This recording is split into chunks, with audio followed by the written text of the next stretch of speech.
to order. In the beginning, we'd like to pay tribute to a colleague that we've learned who's passed, Congressman Doug Naufer, and we're sorry for his passing, and I'm sure the leader will have some comments in his opening statement. We'll now hear from Leader Jeffries to open this hearing. Thank the distinguished chairman for his leadership and for convening us this morning on this very solemn, important occasion. Before we begin, in light of the passing of Congressman Doug Naufer, great member of Congress from the great state of California, we'd just like to ask for a moment of silence.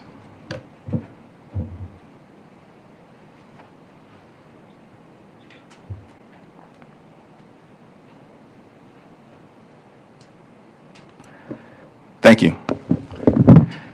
Thank you all for your presence here today on this solemn anniversary. 5 years ago today, a violent mob incited by Donald Trump attacked the Capitol as part of a concerted effort to overturn the results of the 2020 presidential election and halt the peaceful transfer of power for the first time in American history. This bloodthirsty, treacherous mob brutally assaulted police officers and seriously injured more than 140 brave men and women of law enforcement. Many have suffered lasting physical and psychological damage. Several tragically lost their lives. Because of the extraordinary bravery of the U.S. Capitol Police, other law enforcement officials, and the resolve of the Congress to return that night, this unprecedented attack on our country and on our democracy failed. Over the last 5 years, instead of holding those responsible for the attack accountable, Donald Trump and far-right extremists in Congress have repeatedly attempted to rewrite history and whitewash the horrific events of January 6th. We will not let that happen. On the first day in office of his second term, instead of fulfilling his promise to lower the high cost of living on day one, Donald Trump pardoned hundreds of violent felons who brutally beat police officers while storming the United States Capitol. The criminals and thugs that Donald Trump pardoned have flooded communities across the country, unleashing violence and mayhem. The crimes committed by those rioters before and after the violent insurrection include child sexual assault, production of child pornography, possession of child pornography, rape, conspiracy to murder FBI agents, kidnapping, sexual assault, aggravated robbery, reckless homicide, driving under the influence causing death, illegal possession of firearms, domestic violence by strangulation, burglary, vandalism, grand theft, stalking, violation of protection orders, threatening public officials, and drug trafficking. It's been a Trump-inspired crime spree. Why won't Republicans in Congress condemn this dangerous behavior, an ongoing threat to public safety? They refuse to serve as a check and balance on an increasingly out-of-control executive branch, preferring to be nothing more than a reckless rubber stamp for Donald Trump's extreme agenda. The January 6th violent attack on the Capitol that took place 5 years ago today was shameful then, it is shameful now, and it will be shameful always and forever. We must continue to learn from what happened on January 6th in order to make sure that it never happens again. We must protect our free and fair elections. We must protect the peaceful transfer of power. We must protect the preeminence of the rule of law. And we must protect the eternal commitment to a democratic America, which remains the last best hope on earth. It is now my honor to yield to the distinguished gentleman from the great state of Mississippi, the once and future chair of the Homeland Security Committee and the chairman emeritus of the January 6th Select Committee, Congressman Bennie Thompson. Thank you so much, Leader Jeffries. And before I start with my opening comments, let me note, as we've already indicated, the passing of our colleague, Congressman Doug LaMarfa. Our thoughts are with his family and staff at this sad time. Good morning, and welcome to all who've joined us. I want to extend an especially warm welcome and thanks to the brave members of law enforcement who are joining us today. They protected us, they protected the Capitol, and they protected the democratic process. We can be here today because they were here then. Thank you. I'm also honored to rejoin my colleagues on the January 6th Select Committee, both on this panel and among our witnesses. 5 years ago today, an armed mob of thousands incited by President Donald Trump attacked, breached, and laid siege to the United States Capitol. They did so as Congress was carrying out one of its most fundamental constitutional duties, counting electoral votes, certifying a presidential election, and facilitating the peaceful transfer of power. What unfolded that day was both brutal and calculated.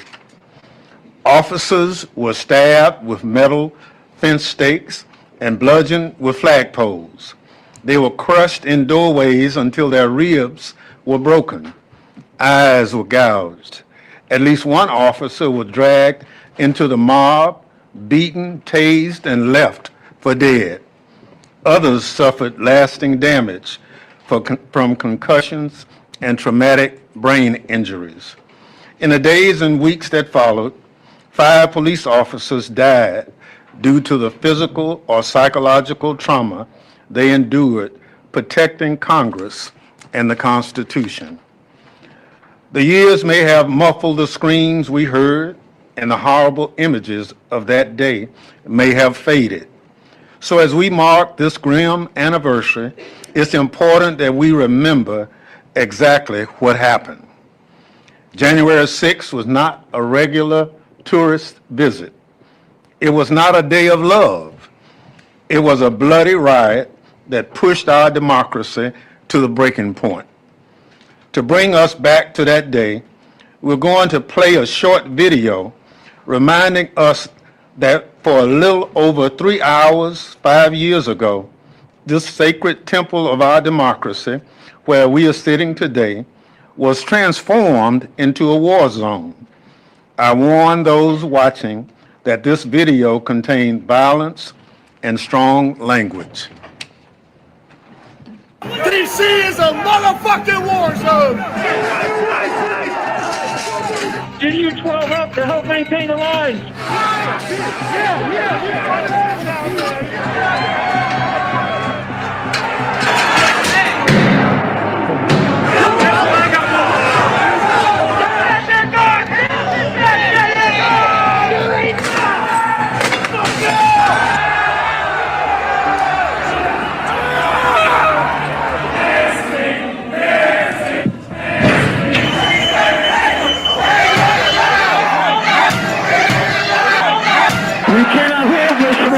ammunition to world empire. There's a picture we lost the line.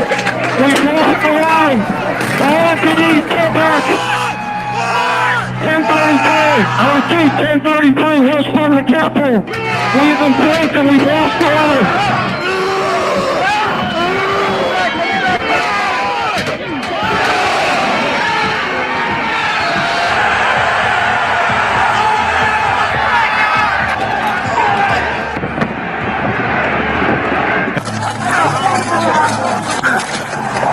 I was invited here by the president!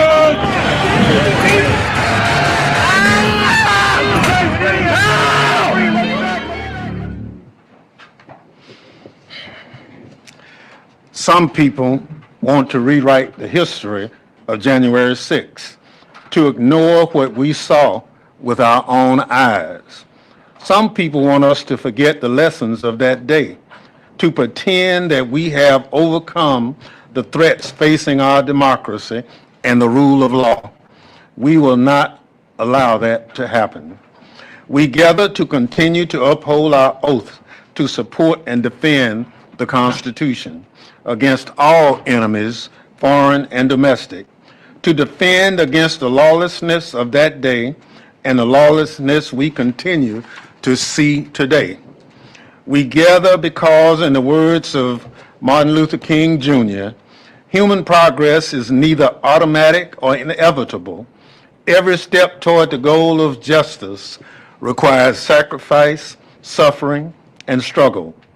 The tireless exertion and passionate concern of dedicated individuals. 5 years ago, police told us to remove the lapel pins that identify us as members of Congress, so we would be less likely to be attacked by the mob that was desecrating our Capitol. I did not take my pin off then, and I'm still wearing it today, because the work we do mattered then and continues to matter today. The rule of law and our oaths continue to matter, especially as we see Donald Trump pardon those who were charged or convicted in the January 6th attack, engage the military abroad while passing Congress, tears down the White House, shutter whole government agencies, order mass goons to round up and deport U.S. citizens, and unlawfully put his name on a memorial to a better man. The bipartisan January 6th Select Committee, which I was privileged to lead, was charged with uncovering the facts, circumstances, and causes of what happened on that awful day, and to ensure it never happens again. It was one part of ensuring our constitutional republic could withstand President Trump's repeated attacks, and it offers lessons for today. One such lesson was seeing how important it was for officials, most of them Republicans, to put their country over their party. They remembered their oath was to the Constitution and not to one man. And we need to remember that lesson today, because 5 years on, the danger has not dissipated. President Trump still refuses to acknowledge that he lost the 2020 election. Many who promoted or litigated his big lie have been rewarded with powerful positions. Dozens of nonpartisan career prosecutors and FBI agents who worked on January 6 cases have been summarily fired. State election officials who stood up to the Trump pressure campaign have been faced with threats and retaliation. The Department of Justice has become an instrument for retribution. The message is clear. Uphold the rule of law and you will be punished. Only loyalty to one man will be rewarded. Violence in service of Trump is above the law. Remembering January 6th is not an exercise in partisanship. It's an obligation to those who have sacrificed for this country and all those who will in the future. Democracy depends on the courage of those who will defend it and on our willingness to hold accountable those who wish to destroy it. Today's forum is another step toward the goal of justice, another way of honoring our oaths, another way of showing that our constitutional republic is bigger and stronger than its enemies or one man. This morning, we'll hear from some of those courageous defenders of American democracy. I look forward to their testimony and to the hard work of preserving the truth, upholding the rule of law, and giving us a roadmap to ensure what happened 5 years ago never happens again. Now, I'm happy to recognize my former Select Committee colleague and the ranking member of the Judiciary Committee, the gentleman from Maryland, Jamie Raskin. Well, thank you kindly, Chairman Thompson. Welcome to all of our witnesses. Welcome to all of the members who joined us. William Faulkner once said, "The past isn't dead, it isn't even past." But Speaker Johnson would love to kill the past, indeed the very recent past. Republicans today are observing this solemn anniversary by doing exactly nothing. They've even refused to hang up the plaque which a bipartisan congressional majority voted to put up to honor the officers who defended the Capitol and the peaceful transfer of power and the vice president on J6. So it's been 5 years since January 6th. It's been 3 years since that plaque was supposed to be put up, but they still haven't put it up. It took them 24 hours to put up a new plaque allegedly changing the name of the Kennedy Center to the Trump Kennedy Center. 24 hours, and that was illegal. That's like graffiti that was put up on the Kennedy Center building. They have a legal requirement to put it up, and I call on Speaker Johnson to put it up today. It's gathering dust in a closet somewhere. Thank you, Leader Jeffries. Thank you, Chairman Thompson, for not surrendering to the Orwellian project of forgetting, but rather insisting that we remember. Long after we are all gone, future generations will speak the names of Hodges and Dunn, Gunnell and Fanone, Sicknick and Pingen. They will be remembered as the great patriots that they are, and the people who smashed them in the face with Confederate battle flags and Trump flags, the people who tried to destroy our constitutional order, will be remembered as fascist traitors to their own country. So, we must remember 3 rings of sedition that took place on J6, the realm of the coup, the realm of the insurrection, and the realm of the mob violence. The coup was anchored in months of the big lie. Trump claimed to have won an election. He lost by more than 7 million votes, 306 to 232 in the Electoral College. He needed to get MAGA followers to simply disregard reality and facts and dismiss more than 60 federal and state court decisions that had rejected every claim of electoral fraud and corruption that they advanced in courtrooms across the land. This was critical because the president understood that lies would be the fuel for violence. As Voltaire said, anyone who can make you believe absurdities can make you commit atrocities. Well, the coup depended also on coercive pressure campaigns, trying to force state election officials to just find me 11,780 votes. Coercive pressure campaigns to get DOJ to endorse the false claims. Just say the election was corrupt and leave the rest to me and the Republican congressman. The recruitment of counterfeit electors, the plot to bully Pence into rejecting electoral college votes from swing states and either just declare Trump president or kick the whole thing into a contingent election in the House. So that was the coup part of the operation. The second layer out, the realm of the insurrection, was the Proud Boys, the Oath Keepers, the 3 percenters, the muscle. And these were the white supremacist violent groups, white Christian nationalist groups that had trained for weeks or months to get ready, staging confrontations at state capitals as dress rehearsals for what was to happen.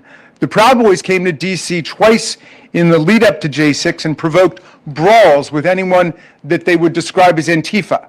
They organized in military fashion, and they were dead set on attacking the police, storming the Capitol, and stopping the steal. So as ferocious and violent as the organized insurrectionists of maybe 600 or 700 were, they could not have succeeded without that third tier of sedition, the mob itself, the mob riot. After Trump convinced the organizers to change the date of their rally from January 20th, Inauguration Day, to January 6th, the electoral count day, he then went on social media to recruit tens of thousands of mob extras to back up the Proud Boys and the Oath Keepers who would get the fight against the police started. And you know, Trump kicked it off with the famous tweet saying, "Be there, we'll be wild," which set the MAGA Twitterverse on fire. Well, it all culminated, of course, with his speech on the ellipse where he said, you got to go and fight like hell, and if you don't, you won't have a country anymore. So the attempted coup, the insurrection, the mob violence converged and exploded on J6. Today, we analyze the shocking resurgence of political violence in this century, its relationship to propaganda, misinformation, and disinformation, and the threat that it poses to American constitutional government. We honor the heroes who helped us to defeat this attack on our democracy. We also recognize today that the political violence unleashed by Trump did not end on J6. On his first day back in office last year, he pardoned nearly 1,600 of the rioters and insurrectionists, including hundreds who violated police officers, including several in this room. Those pardons were raw spoils shared indiscriminately without regard to their actual offenses, their criminal sentences, their prior records, their contrition, their repentance, or their reform and rehabilitation. They were essentially a payoff to Trump's private militia, which is now ready to stand back and stand by again for future engagements. We could play this video. I believe that by Donald Trump pardoning me, he's going to be pardoning good men. As one of Donald Trump's first acts back in office, Approximately 1,500 for a pardon. Full pardon. he pardoned criminals who attacked the Capitol on January 6th. So this is January 6th. These are the hostages. Convicts who beat and battered police officers. DC is a motherfucking war zone! Full pardon. These are the criminals he released back into our communities. Home invaders, burglars, sex offenders, people who continued plotting violence against their political opponents, set free by Donald Trump to terrorize their neighbors. We hope they come out tonight, frankly. They pose a serious threat to public safety. As we show in a report released by House Judiciary Dems this week, at least 33 pardoned insurrectionists have since committed additional crimes since January 6th, including child sexual assault, terroristic threats, domestic violence, and conspiracy to murder FBI agents. And yet, Trump indiscriminately pardoned all of them. When you reward and normalize criminal behavior, of course, you invite more of it. And the president didn't just free his rioters for doing his dirty work, he punished law enforcement for doing their jobs, purging hundreds of career FBI agents and prosecutors just because they worked on J6. He installed actual participants in the attack in the Department of Justice itself. The new U.S. pardon attorney, Ed Martin, tweeted from the Capitol grounds on this day 5 years ago and described the mayhem as Mardi Gras in D.C. His senior counselor at the Department of Justice, Jared Wise, is another J6 defendant captured on body camera footage yelling, "Kill him," 5 different times as police were being attacked right next to him. These leaders at the Department of Justice today have never once regretted their participation in this nightmare. With election deniers and J6 conspiracists Pam Bondi and Kash Patel at the top of the DOJ, it's like the Joker and the Riddler and the Penguin have taken over Gotham City. So I close with the thought that it is still January 6th in America, and it will be until the forces of strong, nonviolent democracy prevail. We are still in the fight of our lives, my friends. And now I want to introduce our witnesses for the first panel. First, we have Officer Winston Pingeon, who is a former Capitol Police officer who defended the Capitol and all of us on J6 2021. He was stationed on the West Front, the scene of the most brutal violence that day. He was punched in the face, knocked on his back, and had his baton ripped from his hands by rioters. The men who attacked him have been pardoned and celebrated as heroes. Next, we have Brendan Ballou, a former federal prosecutor at the U.S. Attorney's Office in Washington, D.C., who spent 2 years prosecuting J6 rioters and resigned 3 days after Trump pardoned them. Mr. Ballou has described Trump's pardons as part of an authoritarian playbook. Next, we have Mary McCord, the executive director of the Institute for Constitutional Advocacy and Protection at Georgetown Law School, who spent nearly 20 years as a federal prosecutor and rose to become an acting assistant AG for national security. She was among the first to sound the alarm in 2020 that Trump's lies were whipping his diehard MAGA supporters into a frenzy. Her warnings were prescient. Finally, we have Pamela Hemphill, who has traveled to us from Idaho. She is a 72-year-old Idaho woman, formerly known as the MAGA Granny, who, unlike nearly all the other 1,600 J6 defendants, formally rejected President Trump's pardon. Ms. Hemphill was once a true believer who pushed past police lines because she believed in Trump's lies. She pleaded guilty and served her time and has steadfastly pushed back against attempts by Donald Trump and his allies to rewrite and whitewash the history of what happened on January 6th. I'm so eager to hear from all four of our witnesses, and I'm thrilled that you decided to join us today. Thank you for being here. And Mr. Pingeon, we can go ahead and start with you. Thank you so much, Mr. Raskin. I will now recognize our witnesses each for 3 minutes to provide summaries of their testimony. Their full written remarks will be submitted for the record. Officer Pingeon, you're recognized. Thank you all for the opportunity to testify and be here today. I was just a kid who had a dream of becoming a police officer and was lucky enough that it came true here with the Capitol Police. 5 years ago today, I was called a traitor, violently assaulted in the line of duty, punched in the face, pepper sprayed, and thought I'm going to die here on the steps of the U.S. Capitol. My name is Winston Pingeon, and I was an officer with the Capitol Police for over 5 years. I do not speak on behalf of all officers, nor the department, which I left 10 months later, but I believe my experience is not unique as one of many who showed up to work on January 6th like I did every day, ready to protect and serve the Congress, the congressional community, and the Capitol itself. Serving as an officer was the honor of my life, especially with the ceremonial unit honoring the inauguration of President Biden, as well as the lying in state ceremonies of Justice Ruth Bader Ginsburg, Officer Brian Sicknick, and Officer William Evans. I would be remiss to not mention honoring the life and service of Officer Howie Liebengood, who sadly took his own life just days after January 6th, 2021. On that day, I was assigned to the Civil Disturbance Unit, the Hard Gear Riot Team, on the West Front as thousands descended upon the Capitol from Pennsylvania Avenue. Before I knew it, we were completely overrun, and what started with mere insults turned into being brutally attacked. This should serve as no surprise to anyone. The evidence of violence is obvious and extensive. Hundreds of police officers, my friends, fought valiantly to defend the Capitol and our democratic process that day.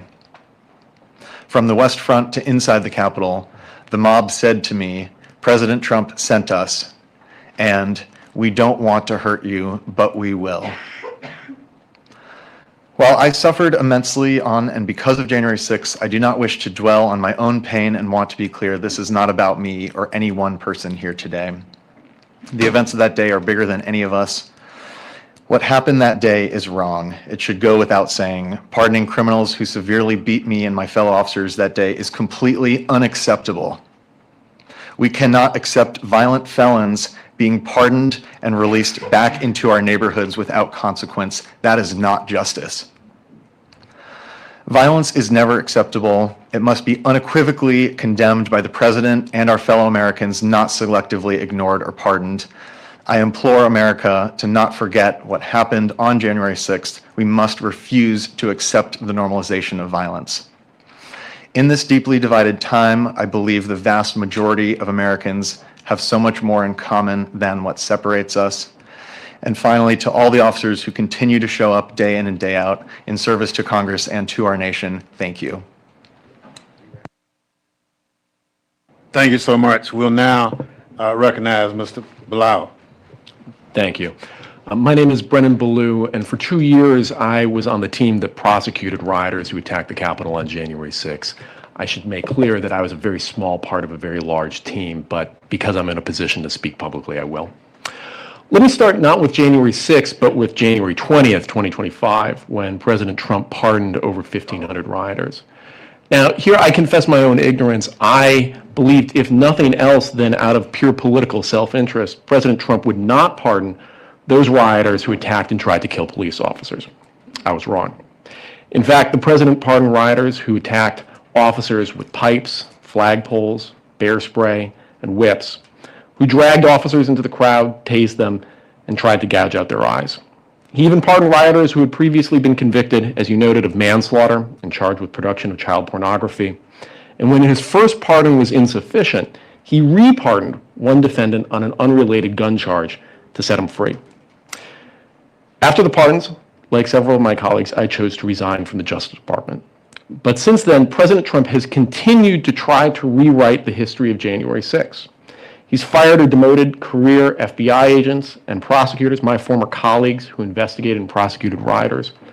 He appointed an election denier, Ed Martin, to be interim U.S. Attorney for the District of Columbia, and appointed a literal rioter, Jared Weiss, to a senior Department of Justice job. His appointees have tried to erase the public records of the attack on government websites, and to create a false equivalence, have used many of the same charging statutes used against rioters against the president's political opponents, Congresswoman LaMonica McKibber, for instance, and protesters in Los Angeles and D.C. And I'll note that many of those charges have since been reduced or dropped entirely. Why has the president continued to focus on erasing the history of January 6th? I believe it's because he knows that if he can convince Americans to forget the attack on the Capitol, then he can convince us to attack any attack on democracy, no matter how violent. And if that happens, if January 6th is forgotten, or worse yet, excused as legitimate political discourse, then January 6th and attacks like it, more violent, will certainly happen again. So what can be done? To protect the future of our democracy, we have to preserve our past. Memorials like this event matter, and so too do symbols. As some of you have noted, in 2022, Congress passed a law to install a plaque to honor the officers who defended the Capitol that day and required that it be installed within a year. That deadline was nearly 3 years ago, and though the plaque has been made, the Speaker of the House reportedly refuses to install it.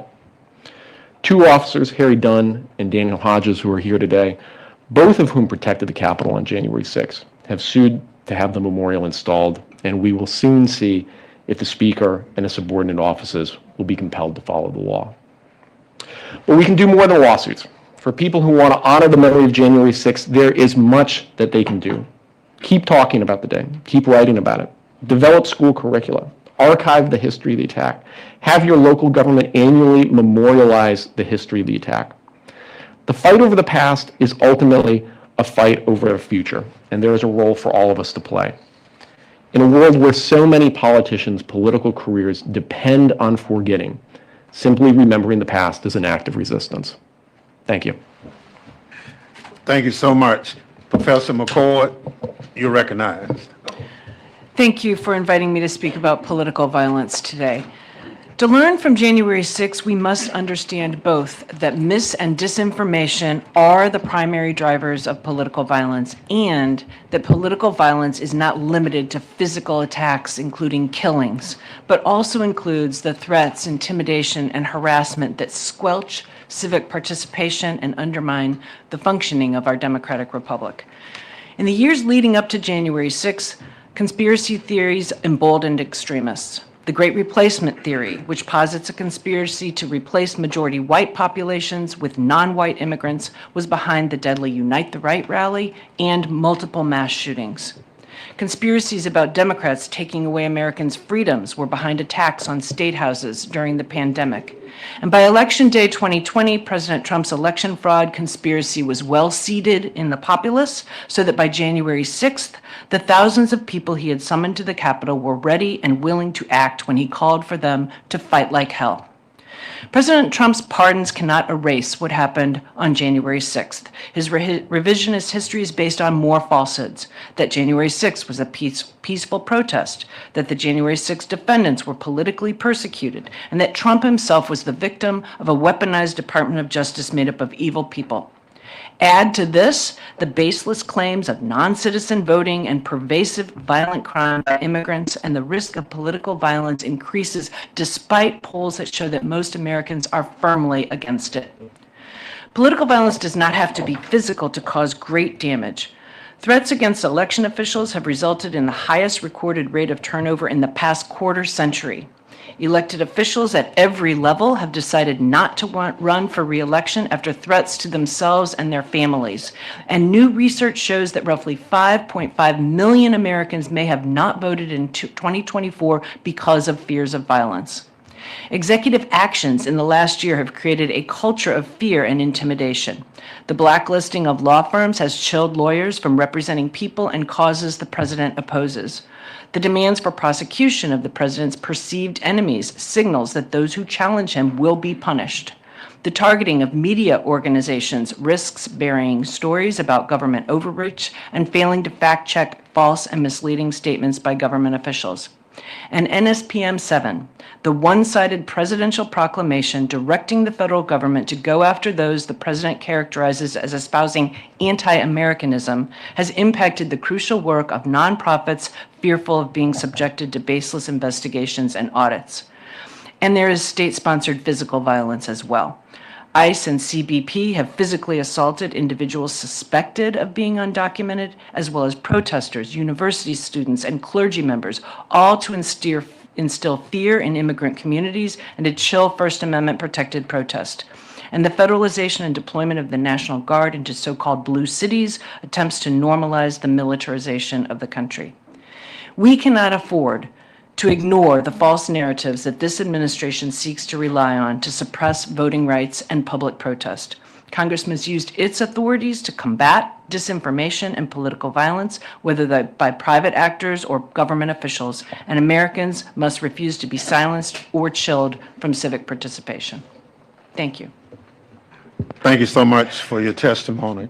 Ms. Hemphill, you're recognized. Thank you. My name is Pam Hemphill. I'm a mother and a grandmother and a cancer survivor and a retired addiction counselor. I am also a convicted criminal for what I did on January the 6th, 2021. Thank you for having me back to the Capitol today. I am deeply grateful for this chance to try to make amends and talk about what happened 5 years ago. Once I got away from the mega cult and started educating myself about January the 6th, I knew what I did was wrong.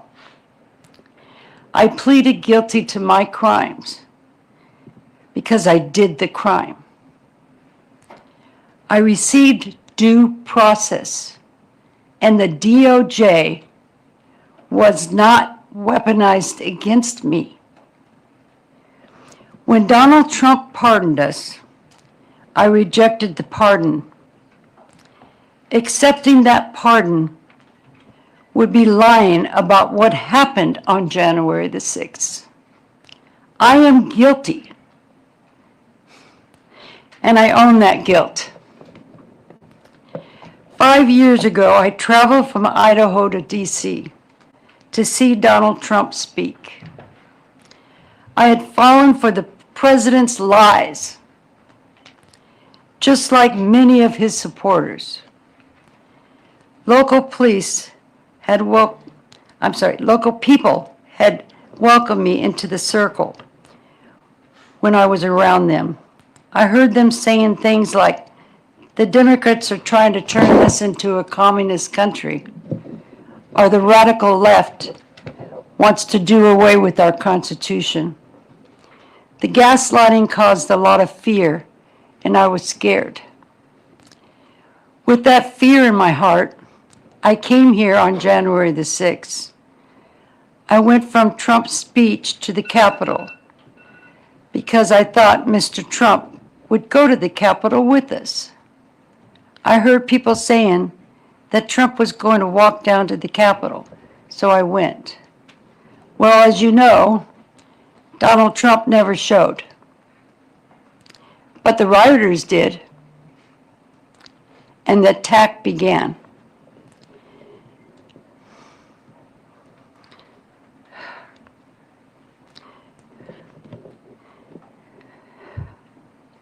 The police officers were the heroes. They protected the Capitol and everyone inside the Capitol, and even people like me. I was trampled on by the rioters. And if it weren't for the Capitol Police helping me that day, I might have died. To the Capitol Police officers sitting, if I may address you for a minute. I am truly sorry from the bottom of my heart for being part of the mob that put you and so many officers in danger. I want the Capitol Police to know how truly grateful I am to them and how deeply sorry I am. I can't believe people are still disrespecting you and trying to lie about January the 6th. I will do everything I can to stop the lies about our brave officers like you who protected us during the attack. Thank you. Speaking about January the 6th has caused a great risk to my personal safety. I have been doxxed online, harassed, and physically assaulted. But I am here, and I don't care. I won't let it stop me. I can't sit here while Mr. Trump and others are lying. I also want others who feel like me to know that we must stop the lies being pushed by the Republican leaders and Trump himself. Thank you again for having me here. I am glad for the opportunity to speak to you and answer any of your questions. Thank you so much for your testimony. I'd like to thank our witnesses in total for their powerful testimony. Officer Prejean, thank you for your service. One thing we've heard from the MAGA folks is that January 6th was just a normal tourist visit at the Capitol. Nothing but some protesters who got too rowdy. I'd like to begin my asking this panel, based on what you know of January 6th, from being there to prosecuting to studying it, do you agree with that statement? And what would you say to those who would downplay what happened that day 5 years ago. And Officer President, we'll start with you, and we'll go down the line. Thank you. I would absolutely not agree. That statement that it was a normal tourist visit is completely false. I spent over 5 years at the Capitol dealing with many actual normal tourist day visits, and this was not one at all. It is offensive to me, and I'm sure to many of my fellow officers, to hear it so diminished when we make sacrifices day in and day out and over the years in service to Congress, and that includes working around the clock, missing holidays and family events, and to have it be so whitewashed and so diminished is incredibly offensive. And to those who say that, I wish they would actually listen to what we are saying here today and actually talk to officers like myself who experienced firsthand brutal violence that day. Thank you so much. Mr. Ballou?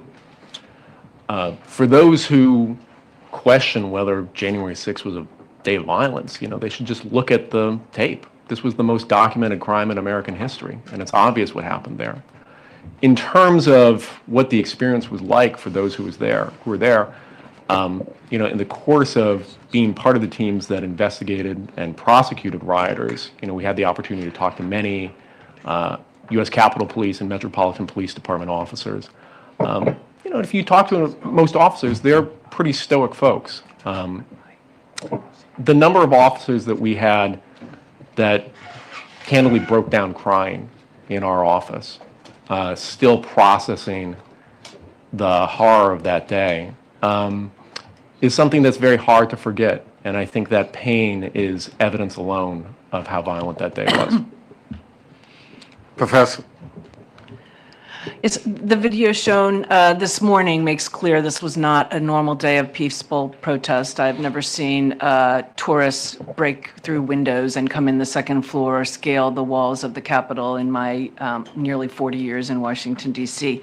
But I would also say this is dangerous because these lies about January 6th cause more conspiracy theories. The theory that it was a Fedsurrection, not an insurrection. In other words, that it was actually put on by federal government and had federal agents who were actually agitating the protests. The idea that the new charges against the person who allegedly planted the pipe bombs is a cover-up for some scheme that a Capitol Police officer planted those pipe bombs. These are dangerous conspiracy theories that will continue to provoke political violence. And the theory that those who were pardoned are victims and who they are owed something, reparations, other types of rewards for their victimization, seeds even more of that. So no, Mr. Chairman, I disagree very much with the rhetoric.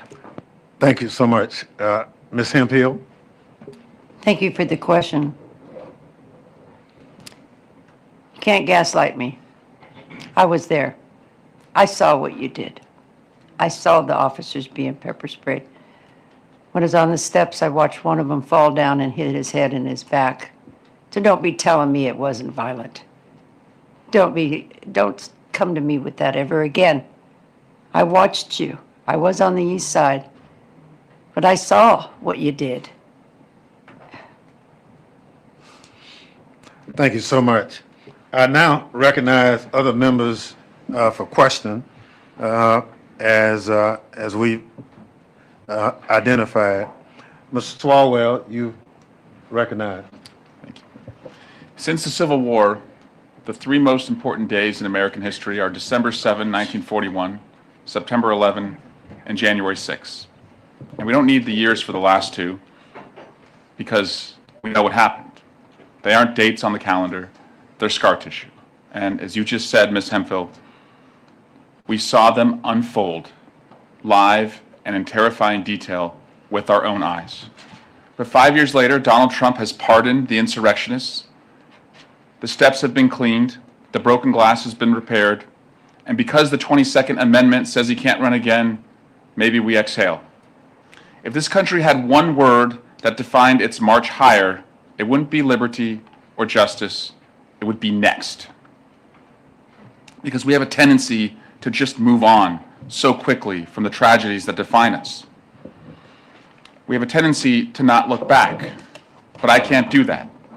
I'm the son of a cop, the brother of cops, a former prosecutor who stood up in a courtroom defending the idea of the people.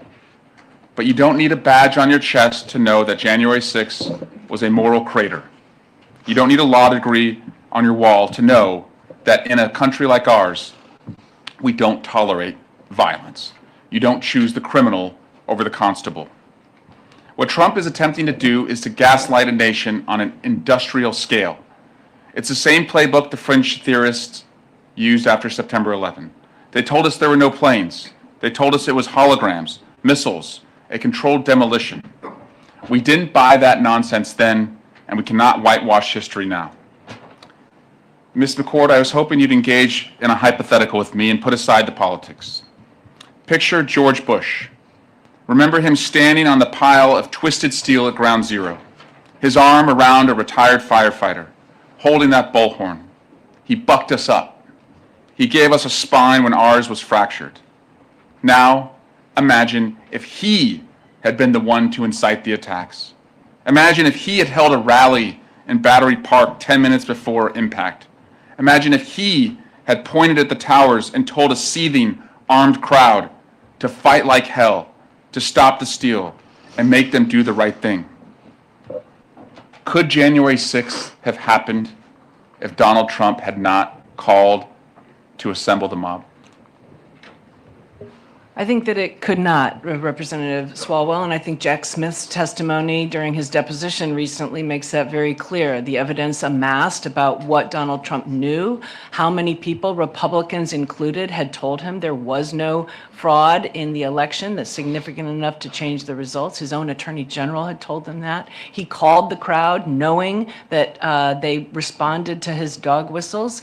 And when he knew there was violence, when he knew that his own vice president was in danger, dire danger, that the mob had erected a gallows and said, hang Mike Pence, he let things continue and continued to let things continue. And according to Jack Smith's testimony the other day and the indictments, even the night after, the night of January 6th, he was still agitated. And we know that because 5 years later, he continues to propound those lies. I don't think, just for the record, George W. Bush would have ever said anything like that.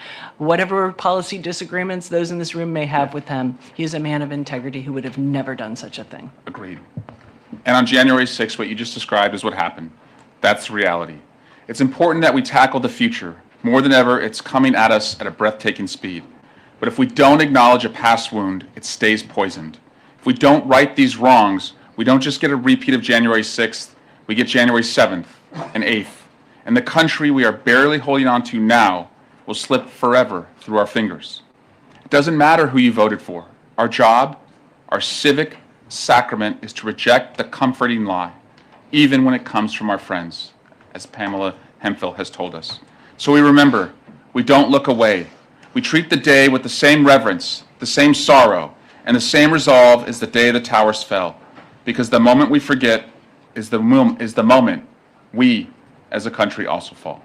And I yield back. Thank you, gentlemen. Time has expired.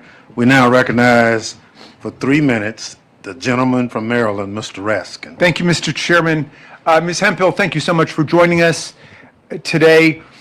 Pardons are supposed to be reserved for people who are contrite, who are repentant, who have paid their debt to society and are reformed and are no longer dangerous to society.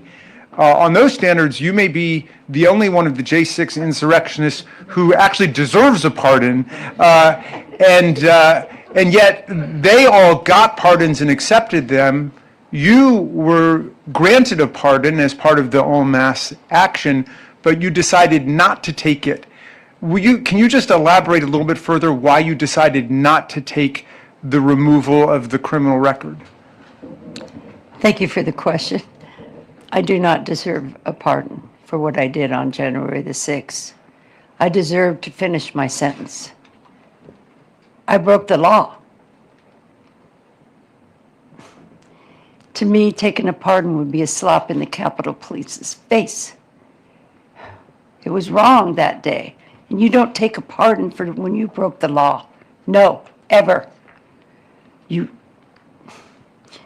I'm sorry, I just get That's so admirable. angry. Well, I want to, I was not aware, we've spoken before on the phone, but I was not aware that you had suffered harassment and that people were attacking you in the wake of your announcement. I wonder if you would just say a further word about that. Attacking me on January the 6th or recently? No, I mean, in the wake of not accepting the pardon, that there was a backlash against you, that you were, Oh, yeah. They find out you support me, they come after you. It's that bad. I don't care. I'm going to keep speaking out. yeah. Well, thank you. And Ms. McCord, but how would you describe how the methodology and the history of these pardons differs from the history of pardons generally? How much time do we have?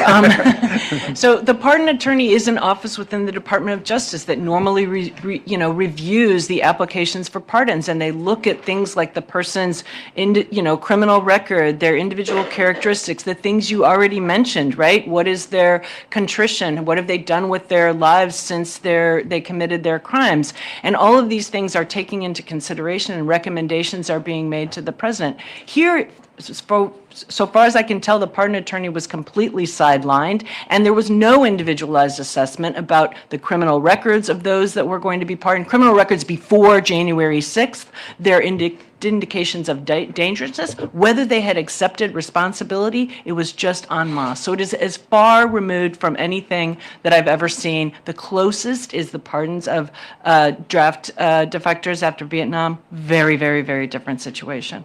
Thank you. I yield back, Mr. Chairman. Thank you very much. Gentleman yields back. Chair recognizes the young lady from Washington for 3 minutes, Ms. Jayapal. Thank you, Mr. Chairman, and thank you, Leader Jeffries, for holding this very important hearing. Mr. Panjone, I want to just start by saying thank you so much from all of us who were here. We deeply appreciate your bravery, your sacrifice, and that of all the law enforcement officers who protected us and protected the Capitol that day.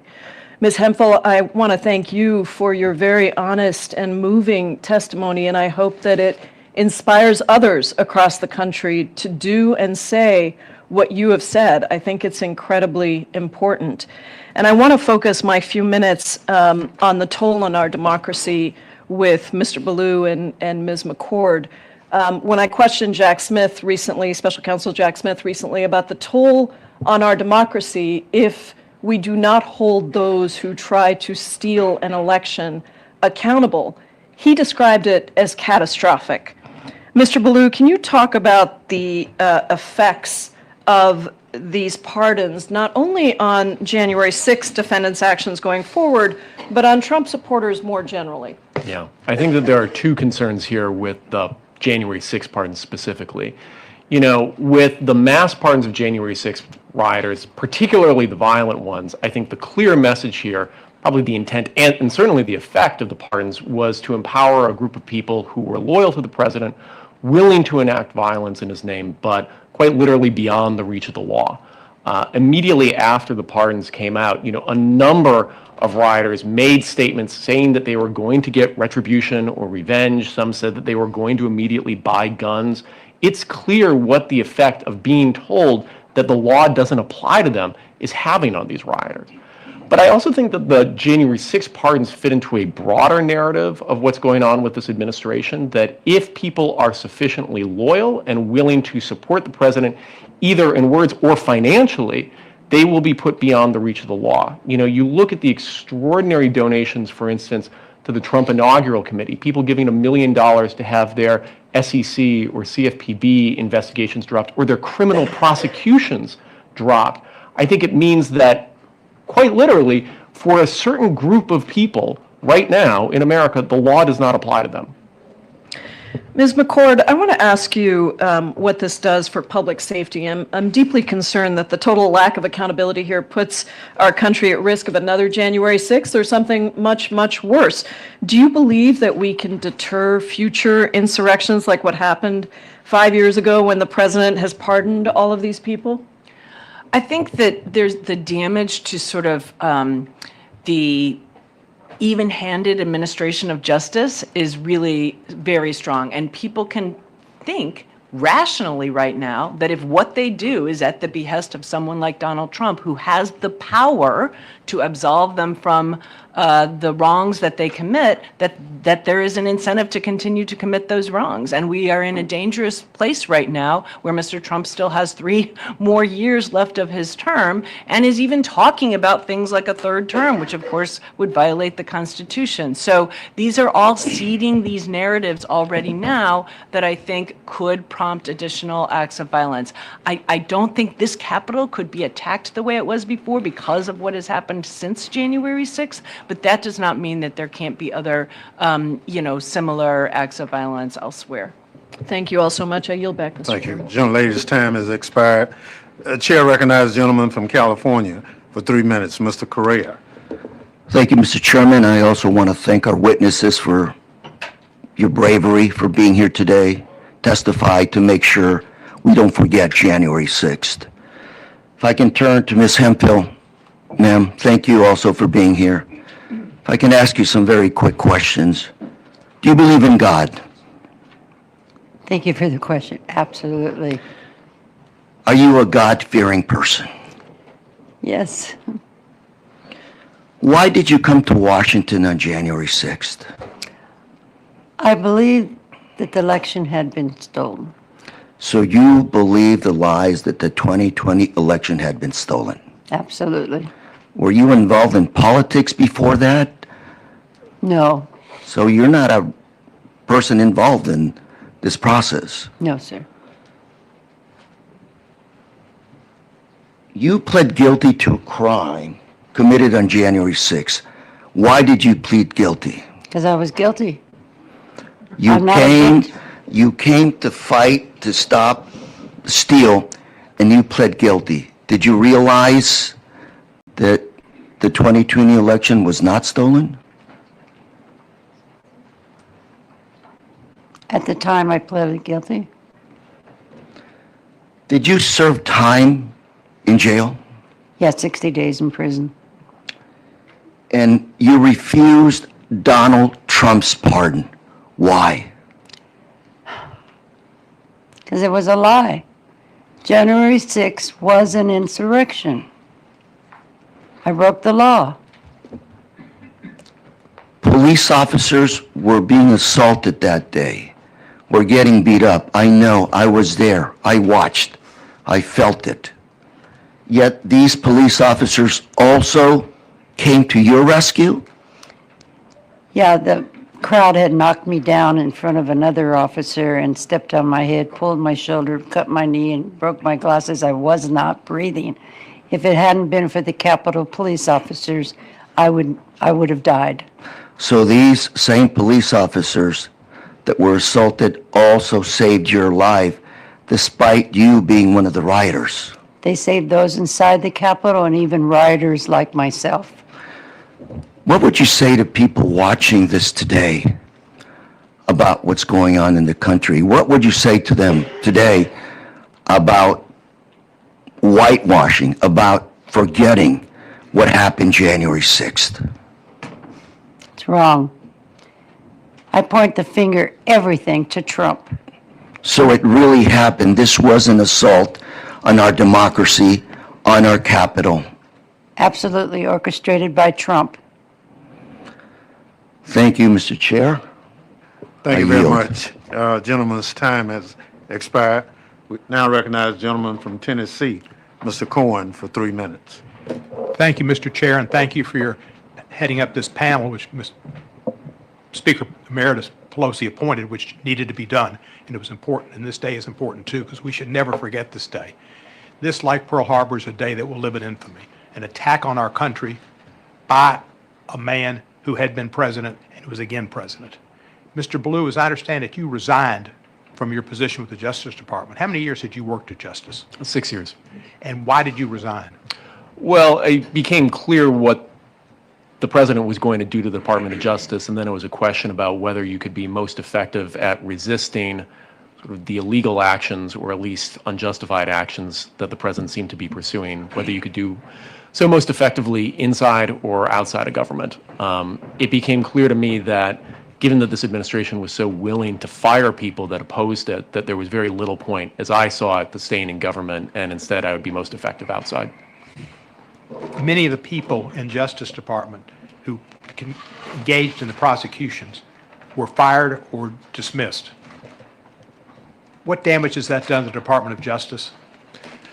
It's extraordinary in two ways. The first is just on the level of expertise, that there were senior level prosecutors, ones who were running the Capitol Siege section, the team that prosecuted rioters, who were demoted to entry level jobs, borderline clerical jobs.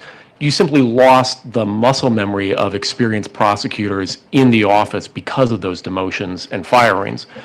I think at a broader level, independent of the expertise, the department is hemorrhaging credibility with judges, with juries, and with grand juries. And the only tool that the Department of Justice has is its credibility, the ability to convince people to accept its position.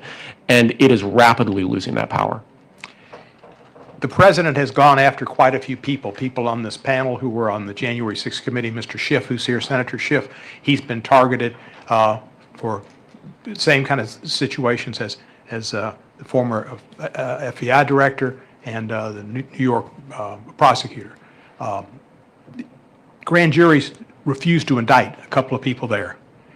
How, I know that this expression, the ham sandwich, how rare is it that a grand jury stands up to the government and says, no, we will not indict? You know, and these are approximate statistics, but I think for the most recent year that data was available, it was something on the order of 6 no bills out of 130,000 attempted indictments. So, you know, at the DC U.S. Attorney's Office where this has happened, I think at least a half dozen times, you're talking about, 6 to 130th to the 6th power. So extremely rare.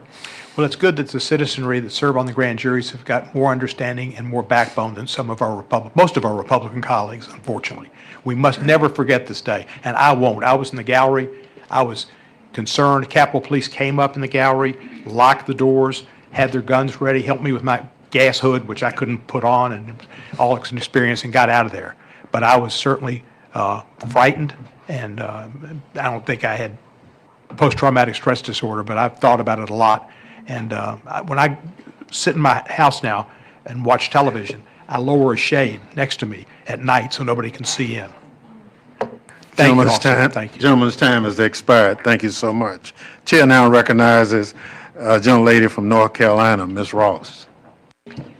Thank you, Mr. Chairman, and thank you so much to Leader Jeffries and to you, Mr. Chairman, and the folks who served on the January 6th committee for making sure that we never, ever, ever forget. And I think if we didn't have this president and this speaker, this hearing wouldn't be just a Democratic hearing. We would be remembering together the collective trauma that this country has gone through. Mr. Ballou, I want to talk a little bit about how the pardons and some of the effects of the pardons have re-traumatized victims.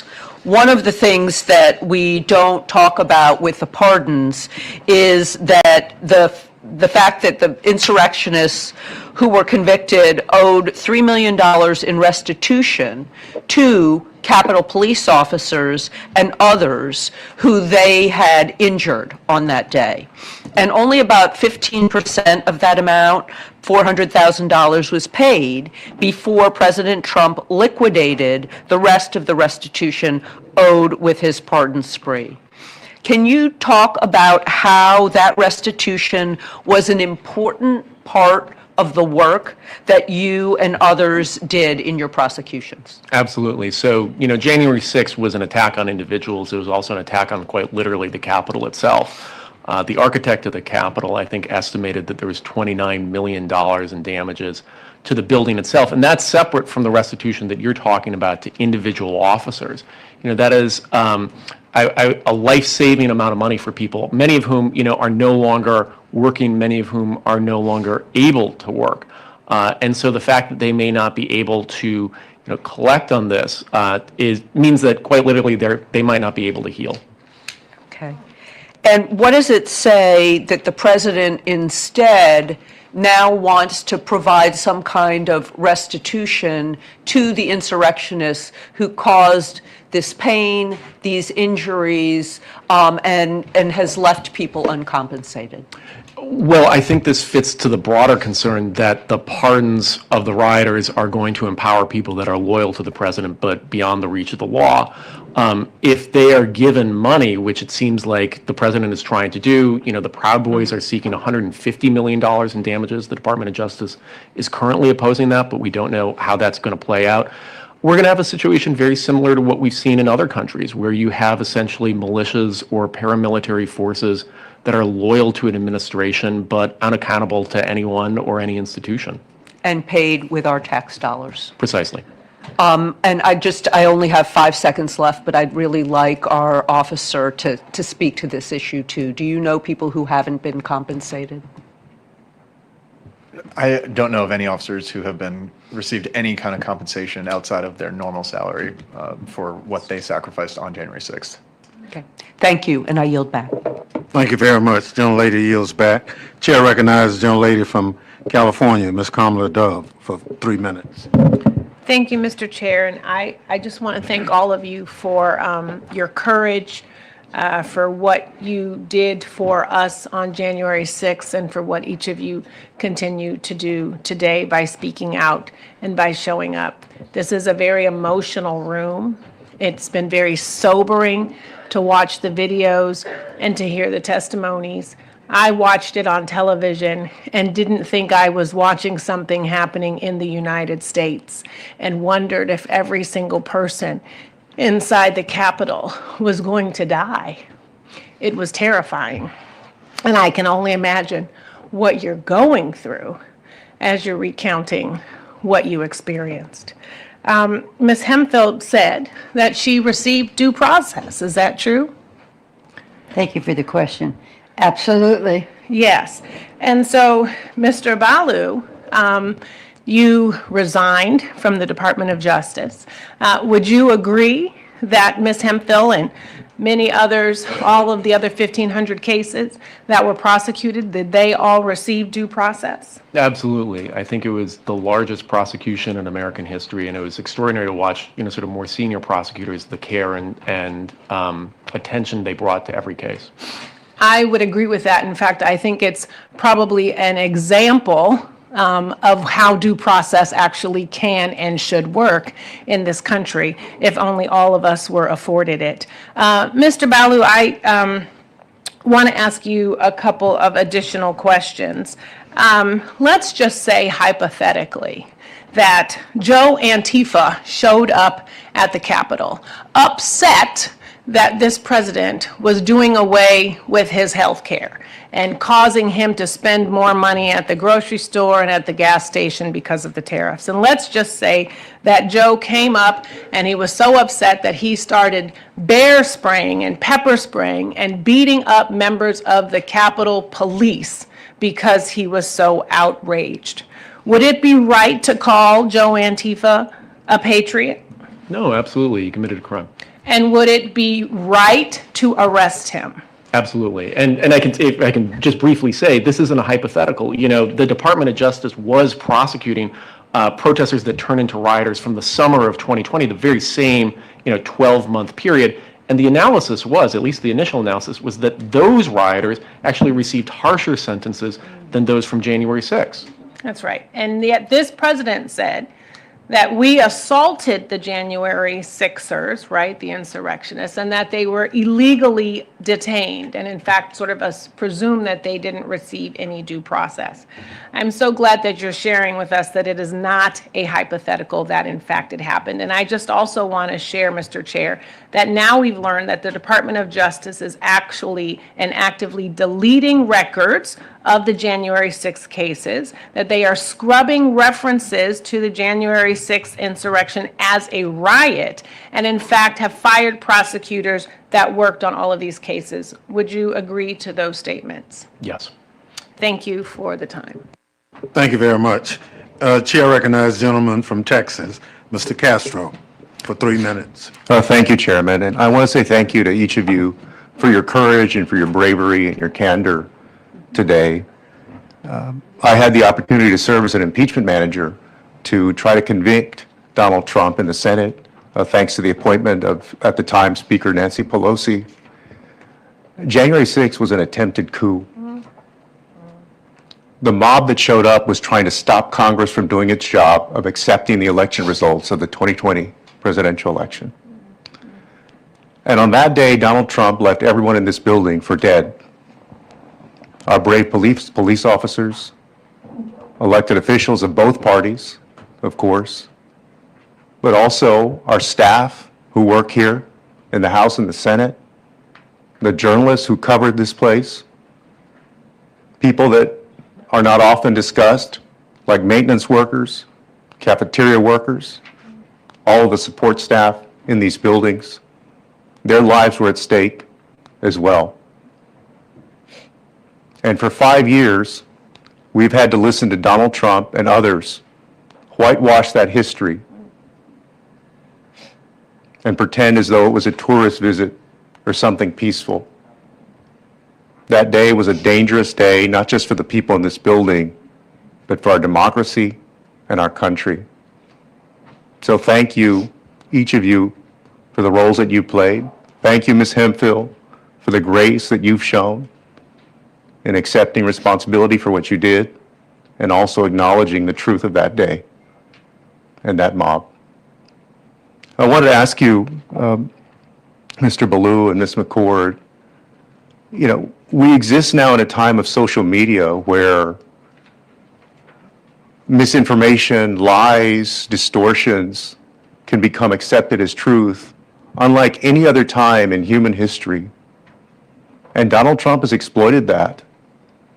And his hardcore supporters have exploited that. What work remains in making sure that this never happens again in the United States of America? Thank you, Congressmember. You know, one of the problems is that social media and technology companies basically bear no responsibility when it comes to the way their platforms are misused, the way that their algorithms amplify extreme content.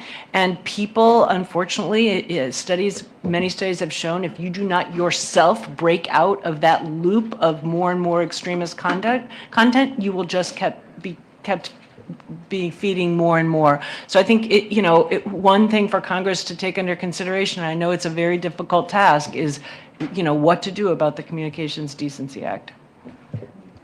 Sure. And I'll just add very briefly, I think, one of the best antidotes to that is the people who were at the Capitol that day speaking out. Obviously, members like yourselves, but, the Capitol police officers, including Officers Dunn and Hodges, who are here today, I think have shown enormous personal courage.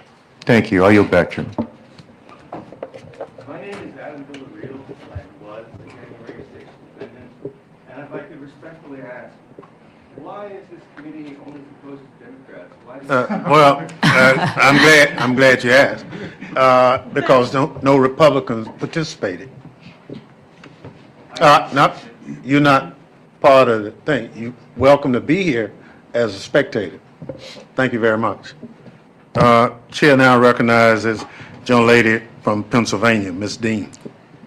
Thank you, Mr. Chairman, and thank our leadership for convening us here in this basement room, crowded in here, because I guess the Republican majority didn't want to see this in a bigger, more open space. As Jamie Raskin said in the beginning, it is still January 6th in America. And that is why we are here, to make sure that we continue to shine a light on the grievous errors of that day and those who perpetrated it, particularly Mr. Trump. I believe that his pardons on the very first day of his second administration was an attempt to pardon himself for all of history. Just wash it away. I didn't do anything wrong. It was a party and they were patriots. I want to tell you, Ms. Hemphill, Sophocles emphasized that to make a mistake is human, but real wisdom comes when you recognize your mistake and you correct it. You're an extraordinary role model. I think about you, you said you're a mom and a grandmom. What a role model you are for your grandchildren. To give them that sense of, I am human, I made a mistake, and I'm going to correct it publicly. That's hard to do privately in your own home. I know it. I'm human. I have a hard time admitting mistakes sometimes. I just want to tell you, your humility, your courage, I pray that it is contagious. May it take over this country, and I thank you for it. Ms. McCord, thank you for your clarity, your guidance. Keep speaking, keep guiding us, and together, we're going to make a difference. Officer Pynchon, thank you so much for your work. How difficult was it for you to leave the service? It was very difficult because I loved my job. I loved being an officer, and I'm so thankful for my years that I had here. I didn't leave only because of January 6th, but it did certainly play a factor. And I think quite possibly had January 6th not happened, I would still be an officer here today. And I thank you and all the officers. We have seen the faces of so many of you, but every single officer needs to be recognized and thanked, whether they were on duty, off duty. I know so many of you, and you're great people. And finally, I too was here on January 6th up in the gallery, and Mr. Ballou, I totally share with you the idea that symbols matter. I've actually met with the architect of the Capitol twice and asked that an installation be preserved for all of history. I recognize that's not going to be installed anytime soon under this administration or under this Speaker of the House, who won't even put up a plaque. But I really call upon this House, the Capitol, the architect of the Capitol, and I actually wrote a letter and asked, what artifacts did you preserve? The broken glass, the shards, everything that you preserved. I never got an answer to that letter, but I call again. What do you think about that notion that we need to preserve this history? It's absolutely the only way that this isn't going to happen again. I thank you. Thank you very much. Chair now recognizes our last person, Ms. Ballant from Vermont. Thank you so much, Mr. Chair, and thank you to the witness for being here today. I'd like to most wholeheartedly thank Ms. Hemphill for your courage in speaking out. By being here today, you are showing more bravery than so many of our colleagues on the other side of the aisle that still refuse to admit what happened on January 6th. And I'm grateful that you're here. You talked in your opening statement about what you witnessed that day, about the violence. You said, nobody's going to gaslight me. I was there. I saw what happened. You talked about how you yourself were injured. And I just want to have you say it again. Who helped you when you were injured? Who helped you when you were feeling despair, Ms. Hemphill? Thank you for the question. Yeah. The Capitol Police. Wow. They grabbed my arm, and they were all yelling to tell people to get off of me. And then another one came over, and I was not breathing. Yeah. They pulled me up, and they put me up on the steps, and another female officer came over, and she was helping me, and I couldn't talk to her, and I couldn't get up because I couldn't breathe. But she was so kind and so loving, and I thought, here, I'm one of the rioters. Yeah. So that's why I can't thank them enough for what they did for me that day. So despite your actions, they were still there for you. Yes. It's extraordinary, isn't it? It's amazing. They are amazing. Yeah, they are. They are. And we're grateful for them every single day when we walk into this building. Absolutely, and they deserve more than They what- do. They Yes. deserve so much more than what they have been given by their government. Yeah. And I want to touch for a moment on the fact that you, by being here and by speaking out and by denying the pardon, you are showing everyday courage. And I keep coming back, and I just wrote it down again for myself. Mark Twain said, courage is resistance to fear. It's not mastery of fear. It's not absence of fear. And so you talked about your own fear right, and coming forward, and that you've been doxxed and you've been harassed and you've been threatened, and yet you still stand so solidly in your conviction that what you did was wrong and that you want to speak out. You want to use this moment to right the wrong and to rewrite history. Can you just talk for a moment about how you found that courage? Because I want other people to find that courage. I find that courage through a God that of my own understanding, because sometimes I don't have it. So I ask him to give me that courage, and he does. Yeah. He stands with me, in front of me, and beside me. But this was about the Capitol Police officers. There's something in me that I can't allow them to not be recognized and to be lied about for what they did for us on that day. How dare you?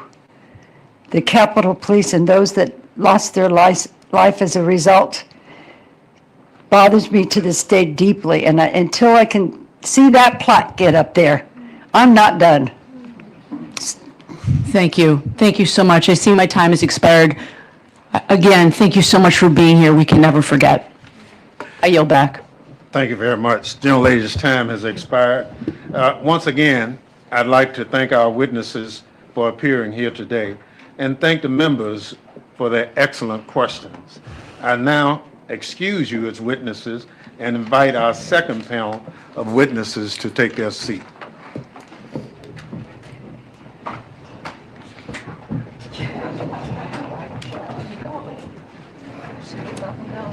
And then, so, are we rotating out, or are they rotating us? I think other people are gonna come in. I'm not gonna be here for the member panel. Are you going down?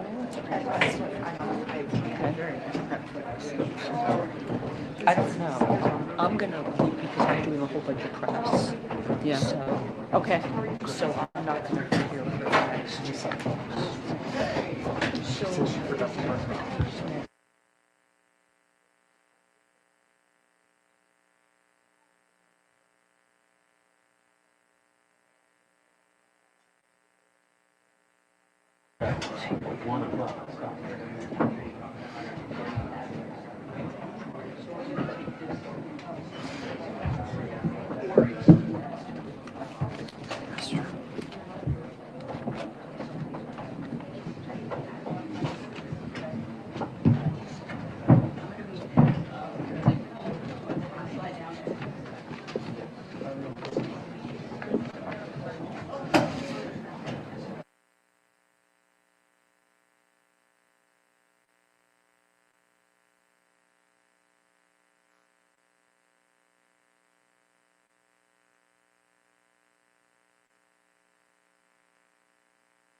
One of the things I'm tasked with is make sure we complete the committee's work.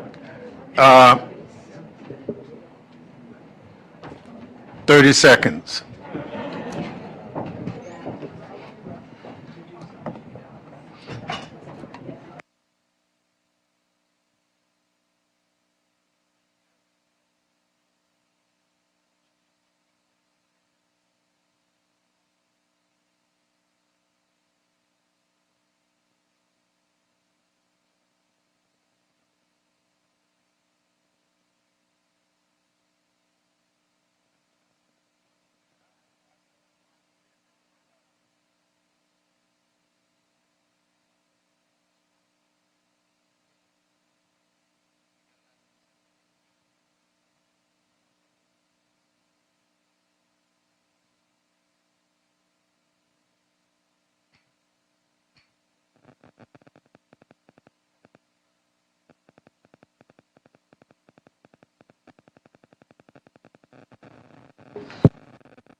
Thank you all for being so kind in letting the chair do his duty. Before I recognize my friend from California, I'd like to offer a special welcome to the Gladys Sicknick, the mother of Officer Brian Sicknick, who lost his life following the events of January 6th. We are also joined by Officer Sicknick's brother, Ken. In addition to that, we are also joined by Irwin Smith, the widow of Officer Jeffrey Smith, who lost his life on January 6th as well. And I'd like to thank you for being here and continuing to honor their memory. I now recognize the gentleman.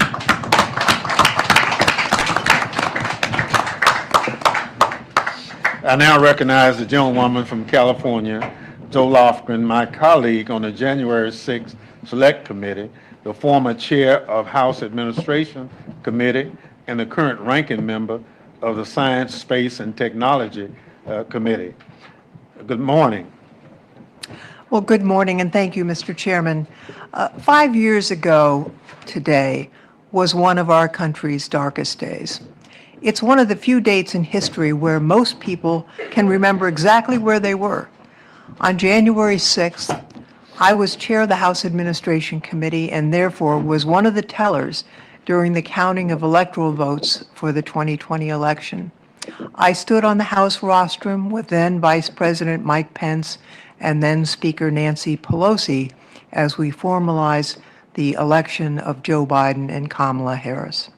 We'd heard plenty of talk in the days before that many Republican members planned to object to the certification of several states at the behest of President Donald Trump. What we didn't expect was for Trump to summon an armed mob to march to the Capitol, urging his supporters to, quote, fight like hell. He had been feeding them lies for weeks, fomenting their rage, and at 2:11, all hell broke loose. A man had ripped away a police officer's riot shield and broke a window on the Senate side, becoming the first insurrectionist to breach the Capitol, and then they began to pour in. Vice President Pence was evacuated by the Secret Service, avoiding by mere seconds the insurrectionists, many of whom were calling for his execution. On the House side, Speaker Pelosi was pulled out by her detail as members of the mob roamed the halls of Congress yelling menacingly, "Where's Nancy?" Since it was a goal of the mob and Trump, it's a miracle that the vice president and no member of Congress were hurt or killed that day. However, the same cannot be said for the brave law enforcement officers that defended our Capitol on January 6th, and my thoughts are with them and their families as the pain of this day surely has not faded for them in the past 5 years. In the months that followed, the House voted to form an independent 9/11 Commission-style group that would investigate these attacks, and that passed with bipartisan support in the House, only to be blocked by Senate Republicans. Speaker Pelosi decided then that the House would form its own select committee, and that resolution passed 222 to 190.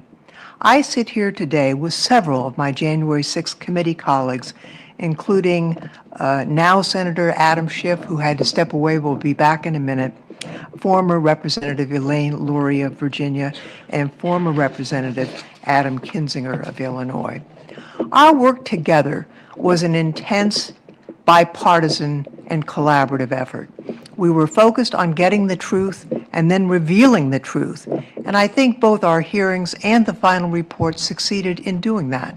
It was important to us that the information we obtained was accessible to every American, not some dense document filled with D.C. jargon, but a report where people could easily understand the magnitude of the January 6th attacks and what led up to that day.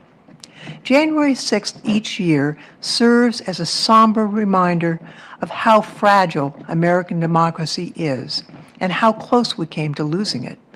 This year is especially grim, as it is the first year in which insurrectionists are walking free thanks to President Trump's blanket pardons. The president, who purports to be, quote, pro-police and tough on crime, sent over 1,000 criminals free, many guilty of assaulting law enforcement officers, and it's absolutely shameful that President Trump chose on his very first day in office to turn his back on our men and women in uniform and excuse the violence that he incited and to send these criminals back out into the country to menace and hurt innocent Americans. Let me just have this one last thought. No matter how much President Trump and his allies seek to rewrite the past and cover up this stain on our history, the American people remember. With over 1 million documents and hundreds of hours of footage from our investigation, it is one of the most documented crimes in American history. And there's no doubt about who was the most culpable for that terrible tragedy. January 6th was about Trump illegally attempting to seize power, and as president, he continues to aggressively exercise power to the detriment of the American people. For example, his use of tariffs, which is hurting the pocketbooks of Americans all across the country. I think it's important that we see January 6th for what it is, an illegal effort to overturn the Constitution so Trump could have unlimited power. I'd now like to introduce the panel of my fellow January 6th committee colleagues. The Honorable Elaine Luria represented the southeastern Virginia in the House. Before she was a member of Congress, she served as a surface warfare officer in the Navy. She retired as the rank of commander. She is served with such distinction here in the Armed Services Committee and showed her patriotism not only as an officer in the Navy, but as a member of Congress and a member of our January 6th committee. I'm also happy to introduce former Representative Adam Kinzinger. He served in the Air Force as a pilot for 2 decades. He earned 6 Air Force medals before retiring at the rank of lieutenant colonel, and he showed his patriotism in this House by putting country over party and worked very hard as a member of the January 6th committee, and it's wonderful to see him again. And I'll introduce Adam Schiff, who I understand will be back in just a few minutes. Adam served in the House for many, many years. He served as the chair of the Intelligence Committee during the January 6th events, and he was respected so much for that service that he was elected California's junior senator and serves with distinction representing my constituents in the United States Senate. So with that, Mr. Chairman, I yield back. Thank you, Ms. Lofgren. I'll now recognize our witnesses for 5 minutes to provide summaries of their testimony. Their full written remarks will be submitted for the record. Representative Luria, you're recognized. Thank you to Leader Jeffries, Representative Thompson, and my former colleagues from the Select Committee. I'm grateful to be back in the Capitol. But unfortunately, what brings us together today is the somber remembrance that 5 years ago, the Capitol and our democratic process were under attack by a mob summoned by President Donald Trump. As a retired naval officer who served 2 decades in uniform, I first took the oath to support and defend the Constitution against all enemies, foreign and domestic, at the age of 17 when I entered the United States Naval Academy as a midshipman. And then again as a member of Congress, as we all do. My service has been to this country and to the Constitution. My focus this morning will be what the Select Committee exposed about Donald Trump's failure to uphold his oath, which states to the best of his ability to preserve, protect, and defend the Constitution of the United States, and his dereliction of duty as Commander-in-Chief, and furthermore, how this has persisted during his second term in office. President Trump's failure to act to end the violence that day, his rewriting and whitewashing of history, and his mass pardons of January 6 rioters, literally transforming hundreds of convicted and violent criminals into political martyrs and folk heroes, has served to undercut the rule of law and in turn weakened our democratic institutions. Veterans of our armed services know firsthand the leadership that is required in a time of crisis, urgent and decisive action that puts the country first. But on January 6th, when lives and our democracy hung in the balance, President Trump, as Commander-in-Chief, refused to act because of his selfish desire to stay in power. Think about what we saw on January 6th. Undeniable violence at the Capitol, the Vice President being evacuated to safety by the Secret Service, senators running through the hallways to escape the mob, law enforcement valiantly defending the Capitol against brutal attack. As Commander-in-Chief, President Trump was oath and duty bound to protect the Capitol.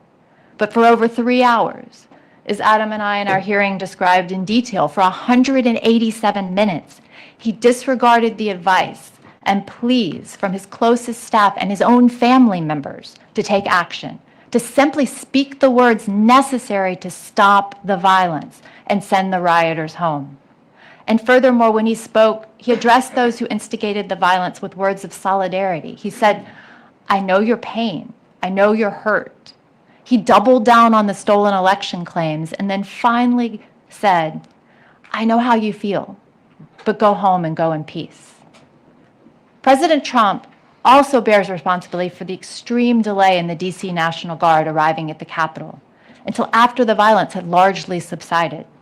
The D.C. National Guard is unique. It answers directly to the president. Senior Guard leaders have since testified that President Trump could have expedited the Guard's deployment with a single phone call.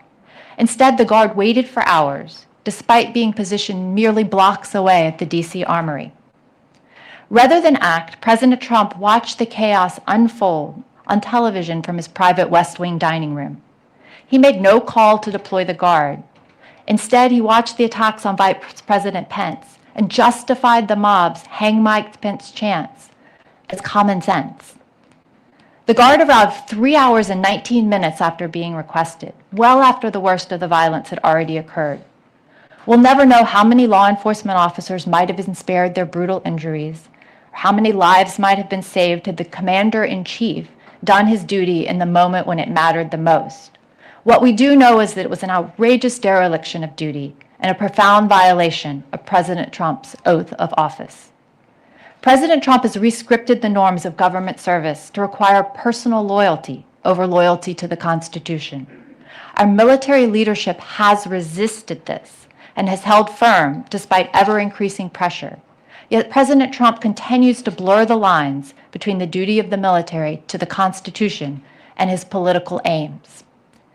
Days after losing the 2020 presidential election, President Trump fired Secretary of Defense Mark Esper for this very reason, insufficient personal loyalty.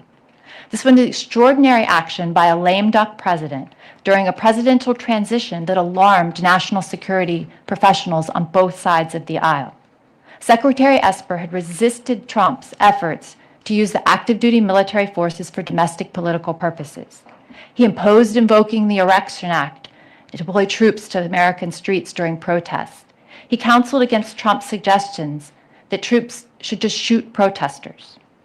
Since resuming office, President Trump has again politicized the armed forces, opening a baseless investigation into the former chairman of the Joint Chiefs of Staff, Mark Milley. He and his administration purged senior military leadership and fired the service branch's top lawyers, simply deeming them roadblocks. He threatened to recall a sitting U.S. senator to active duty to be tried for claims of sedition under the Uniform Code of Military Justice. This is an extraordinary step to weaponize DOD against a member of the legislative branch. He has described fellow Americans as the enemy within, suggested the military straighten out American cities, and even proposed using American communities as military training grounds. These statements coincided with troop deployments to American cities over the objections of state and local leaders, and with a systematic effort to muzzle the Pentagon reporting by restricting press access to the Pentagon unless pre-approved by the administration. As someone who served in the military and in uniform for 2 decades, I find this vision for our military deeply un-American. President Trump did not only attack this building and our democracy, he attacked the fundamental idea that the military serves the Constitution, not a man, not a party, and not a political agenda. This trend has only accelerated since his explicit display of dereliction of duty on January 6th, and should stand as a warning to all Americans that living in a free democracy is not self-executing. It depends on leaders and citizens choosing to uphold our values. We owe it to the law enforcement officers who defended the Capitol, those serving in uniform today, and the generations to come to lead that fight. And this is one that I will never abandon. Thank you. Thank you so much. Chair now recognizes Representative Kinzinger. You're recognized. Well, thank you, Chairman Leader Jeffries. Thanks for having me. It's way different on this side, guys, let me tell you. I want to just briefly talk about the whole idea of this plaque. It's shocking to me, by the way, that has not been put up. Now, I am convinced that it will be put up at least by next January, and I'll humbly suggest maybe you can double the size of it by then. 5 years ago today, the president decided that America's legacy of transfer of power was beneath him. It was beneath him. And we all know what he did. He sent the mob to the Capitol and tried to rob the American people of their votes. He aimed to destroy America's self-determination and replace it with his own corrupt will. We've all seen the videos. We even saw them today. You know how vicious it was. No rational person can look at that violence that occurred on January 6th and think that it is not wrong. But even more concerning is that threats to our democracy have continued beyond what we've witnessed 5 years ago. And it's continued to today. The persisting threat to our nation lies in how Donald Trump and his allies have manufactured an alternate reality of conspiracies to support their violent siege of our democracy. It's simple. They want to rewrite history. By the way, we won't let them. These conspiracies started even before January 6th. The moment that Donald Trump realized that he could lose to Joe Biden, he began touting the big lie to undercut the public's trust in the election. And we all know that the thing that holds us together as Americans and the thing that allows us to self-govern is our belief that we can vote. If you're allowed to vote, the votes are counted and the winner wins. And when you violate that, you create real damage to the American people. When he began touting that big lie, he wanted us to believe that the election was stolen, that there was widespread voter fraud. This has been unequivocally disproven. It's been debunked by a series of independent agencies, Trump's own advisors, and more than 60 courts that did not rule in Trump's favor. And yet Donald Trump continues to spin. Trump even lied a few weeks ago when he told a little girl calling the White House on Christmas Eve that he had won Pennsylvania in 2020. He said he won Pennsylvania 3 times. It's a great thing to tell a kid that wants to know where Santa is.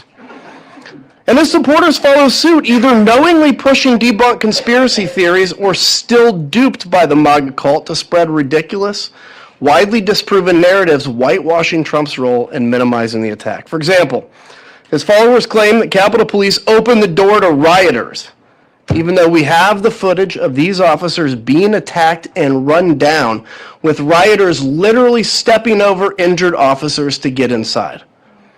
They claim that the January 6th attack was a sudden, unpredictable event.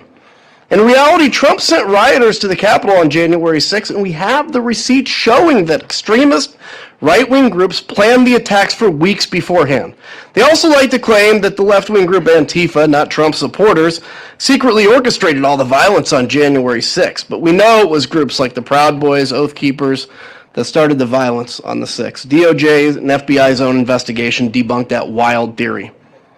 Many of my fellow Republicans even want to pretend that Donald Trump wasn't responsible for it and that he did not condone the violence on January 6th, even though we all can plainly see that it was Donald Trump who called on his supporters to march down Pennsylvania Avenue and fight like hell. It was Donald Trump who sat in the White House, as we discussed, for 187 minutes, watching the attack unfold, throwing gasoline on the flames with his 2:24 p.m. tweet, targeting Vice President Pence in the middle of it.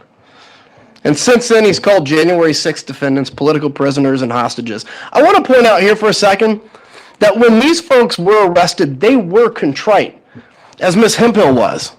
And then the whole media organization of some of these came around and started calling them political prisoners. And when they did, they made them victims.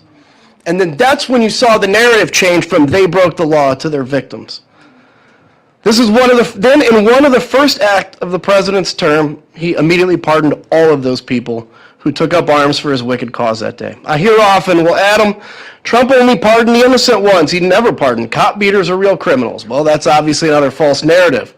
He didn't just pardon the nonviolent or non-dangerous people. He pardoned every single criminal who beat, kicked, punched, and pepper sprayed over 140 of our law enforcement officers. He pardoned every single criminal who helped drag a screaming officer into a crowd and said to shoot him with his own gun. I get asked frequently, why are you still going on about January 6th? Can't you just let it go? If our country had achieved real accountability and deterrence, we could move on. But we have not. A fact made clear by Donald Trump still spinning his conspiracies and his base still continuing to promote them. Donald Trump knows that these lies and stories only strengthen his power over the American people. How can I allow this without sharing what I know to be true, that on January 6th he tried to overthrow his government and call myself a patriot? How can I let that happen and call myself a patriot? How can we ever ensure that our votes matter if we bow to the narrative of a president who incites an insurrection, denies doing it, and then pardons the insurrectionists? The rewriting of January 6th is un-American. That's why we're here on this important day, to safeguard our democracy and call out corruption without fear of Donald Trump's persecution, so that a day like this may never stay in our country again. I also get asked a lot, what did the January 6th committee accomplish? And I'll tell you, we may have another few years. We have to continue to battle this misinformation. But I guarantee you that my kid and my grandkid and his grandkid will know the truth of what happened on that day. Because while the DOJ was not allowed to finish their investigation because the president knew exactly what they had, and he made them drop it. Because of that, the only living record was the January 6th committee, and I am proud of our work, and I yield back. Thank you so much for your testimony today. Very powerful. You both have served this country in various ways before, during, and after your service. Representative Luria, you've had a distinguished career in the U.S. Navy. Representative Kinzinger, you've served in the U.S. Air Force and National Guard. Given that record of service, what would you tell those who are in nonpartisan professional roles in the U.S. government right now? Well, thank you, Mr. Chair. During my time in the military, I was never a very partisan person. And I think that, serving on a deployment, sailors operating nuclear reactors, for example, I didn't turn to them and say, are you a Democrat, are you a Republican? We're serving the country, we're serving the Constitution, we're carrying out a mission that's very important for the defense of our nation and preserving democracy. And I think for today, some people in uniform, it can be challenging to see the rhetoric that's surrounding this, to see the lies I cited in my remarks, the attacks on a sitting U.S. senator. It's chilling to say that someone who has simply said the words, only follow legal orders, is being persecuted, perhaps punished directly by DOD financially for saying those words. What about the sailor or soldier on the deck plates or in the field? What are they to do in this environment if they're given an illegal order? When someone with so many resources and such a powerful platform to speak and defend themselves is being attacked.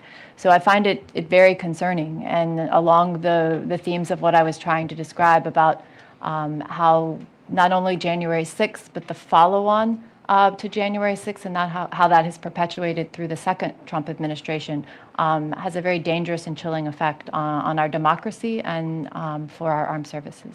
And very well said. I agree 100%. I'll add one thing, which is just generally, to anybody out there that's working in a career position, it's in the military, whatever, is don't give up hope.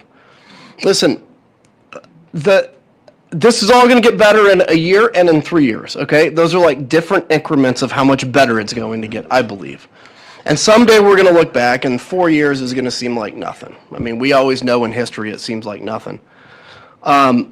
But we lose this fight for our country if we get discouraged and we get exhausted.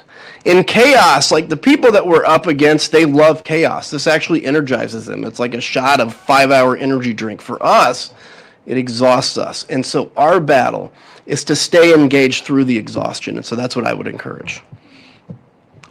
Thank you so much. Chair now recognizes for 3 minutes the gentlelady from California, Ms. Kamalaga Dove. Thank you, Mr. Chair, and I want to thank our witnesses for being here today. I have to say, Representative Kinzinger, I've been rereading some of your interviews and your article on Substack, and I have to tell you that I'm not reading Republican, I am not reading Democrat, I am reading American. And so I thank you for that and for fighting against the brain rot. So you were on the Select Committee and you shared your experiences post January 6th. Can you sort of share with us what made you make the decision to put democracy over power or personal power or party? Well, thank you. Look, what made me do it is just simply my oath. I mean, what shocks me is that there were more people that didn't. I said this and I mean it, like I'm not, nothing that I did was heroic, but I was just surrounded by a bunch of cowards that were too scared to do it. I mean, this is like, to me, it's the most basic thing. How do you defend your country? You have been, as a member of the House, God has basically, they have picked you to represent 700,000 people. What an honor that is. And you're going to sit there and say, my career is more important than this moment with 700,000 people? I wear the name of Andreas O'Keefe, who's a friend of mine that was killed in Iraq, on my wrist. And I said, since the day I ran for Congress, I said, how can I, as a member of Congress, worry about my career if I'm going to vote for and eventually ask young people to go and die for their country? How can we ask a young person to die for their country if we are unwilling to give up our career for the same cause? That's how. And so, thank you for that. And when you talk about cowardice and when you talk about leadership, what message is the speaker sending when he refuses to put up this plaque? If I can say this just humbly, now that I'm out too, it makes it easier.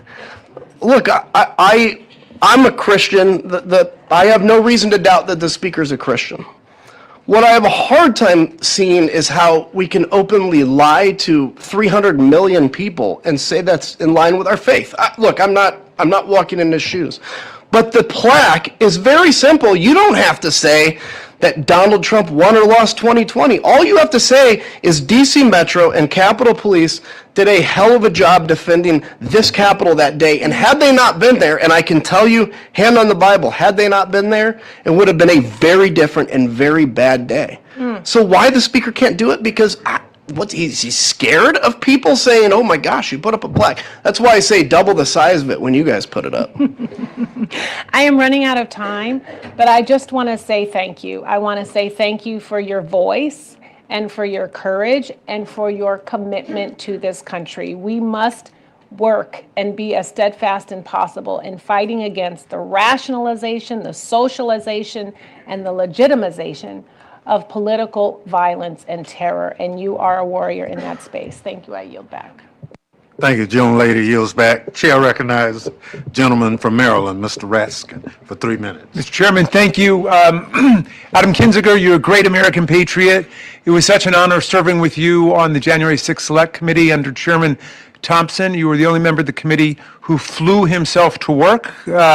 And there's always an air hangar for you in the Free State where you need a place to land. I wonder, you were, among other things, an officer in the Air National Guard.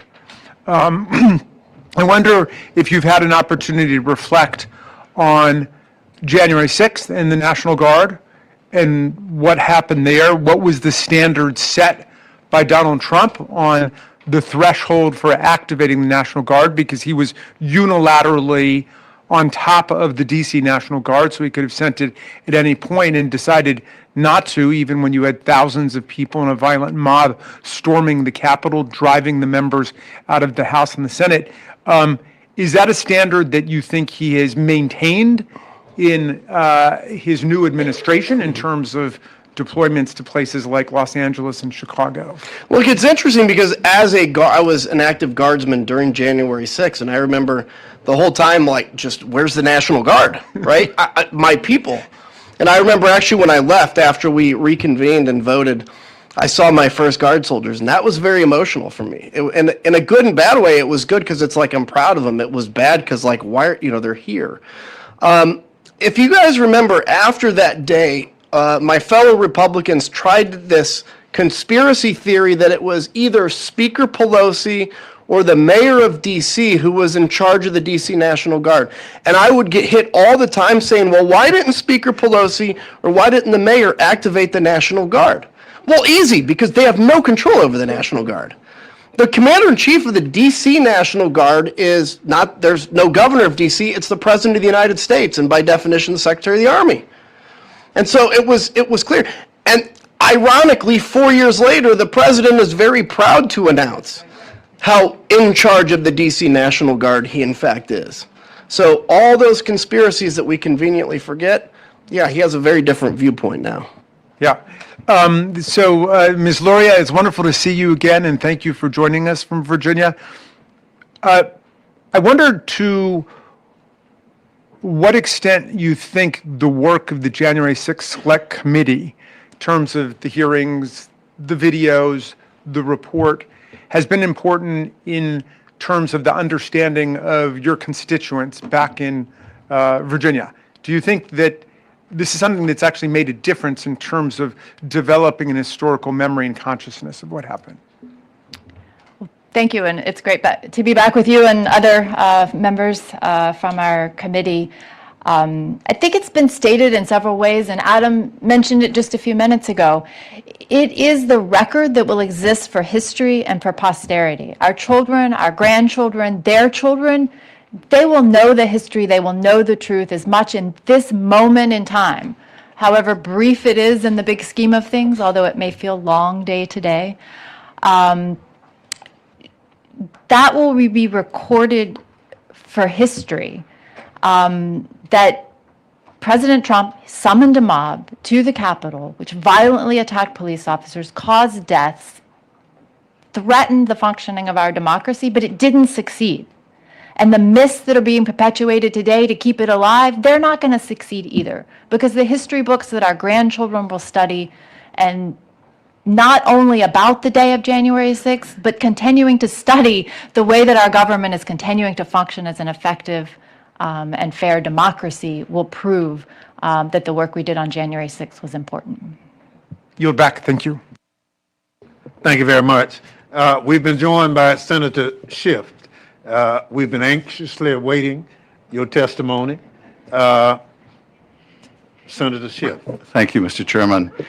5 years ago, in the aftermath of January 6th and the attack on the Capitol, the Select Committee documented in painstaking detail how our democracy held, just barely, in large part thanks to a critical mass of honorable officials who withstood President Trump's pressure campaign to subvert the law and overturn the election results.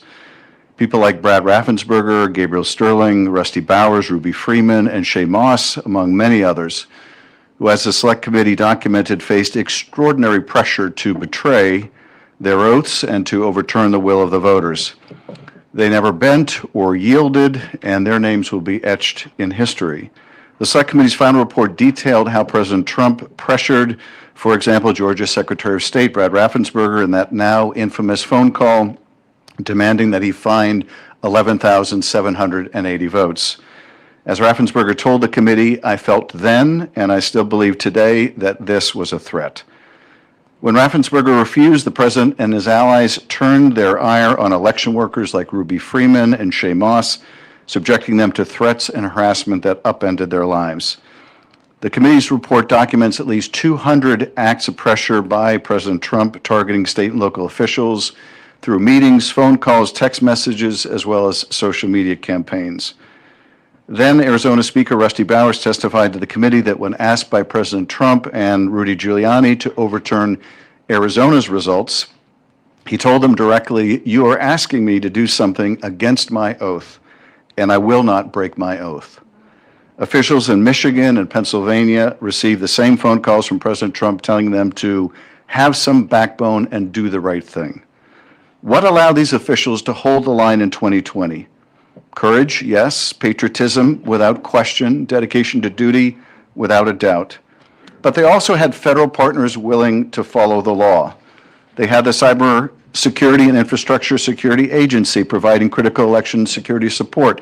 They had federal courts, including judges appointed by President Trump himself, reject baseless claims and uphold the rule of law. Even Attorney General Bill Barr, who crossed many lines on behalf of the president, nevertheless testified before the committee, "I repeatedly told the president in no uncertain terms that I did not see evidence of fraud, that would have affected the outcome of the election." Today, however, the landscape has fundamentally changed. The election officials who stood strong in 2020 are being systematically purged, and the guardrails to protect the integrity of our elections are being taken down brick by brick.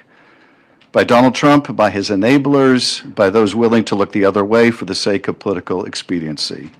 This administration is working methodically to ensure that when the next test comes, there will be few, if any, left to resist. First, they've eliminated the federal support system. They've ended all election security work at the Cybersecurity and Infrastructure Security Agency. They fired employees who worked on election-related programs. They've ceased funding the Election Infrastructure Information Sharing and Analysis Center, the very organization that helped state and local officials respond to cyber attacks on election systems. Second, they've replaced trusted public servants with loyalists. Attorney General Pam Bondi and the President's former personal lawyers are now in leadership positions at the Justice Department, and they have proved themselves more than willing to adopt and disseminate conspiracy theories about the 2020 election. An attorney who worked alongside the architects of the fake elector scheme now represents DOJ in its Fulton County litigation. Another who tried to throw out 200,000 ballots in Wisconsin now works at the DOJ Civil Rights Division. Trump's Justice Department has even fired or demoted career prosecutors and investigators who are doing their jobs by holding violent attackers accountable. Third, they're creating legal pretexts for future subversion.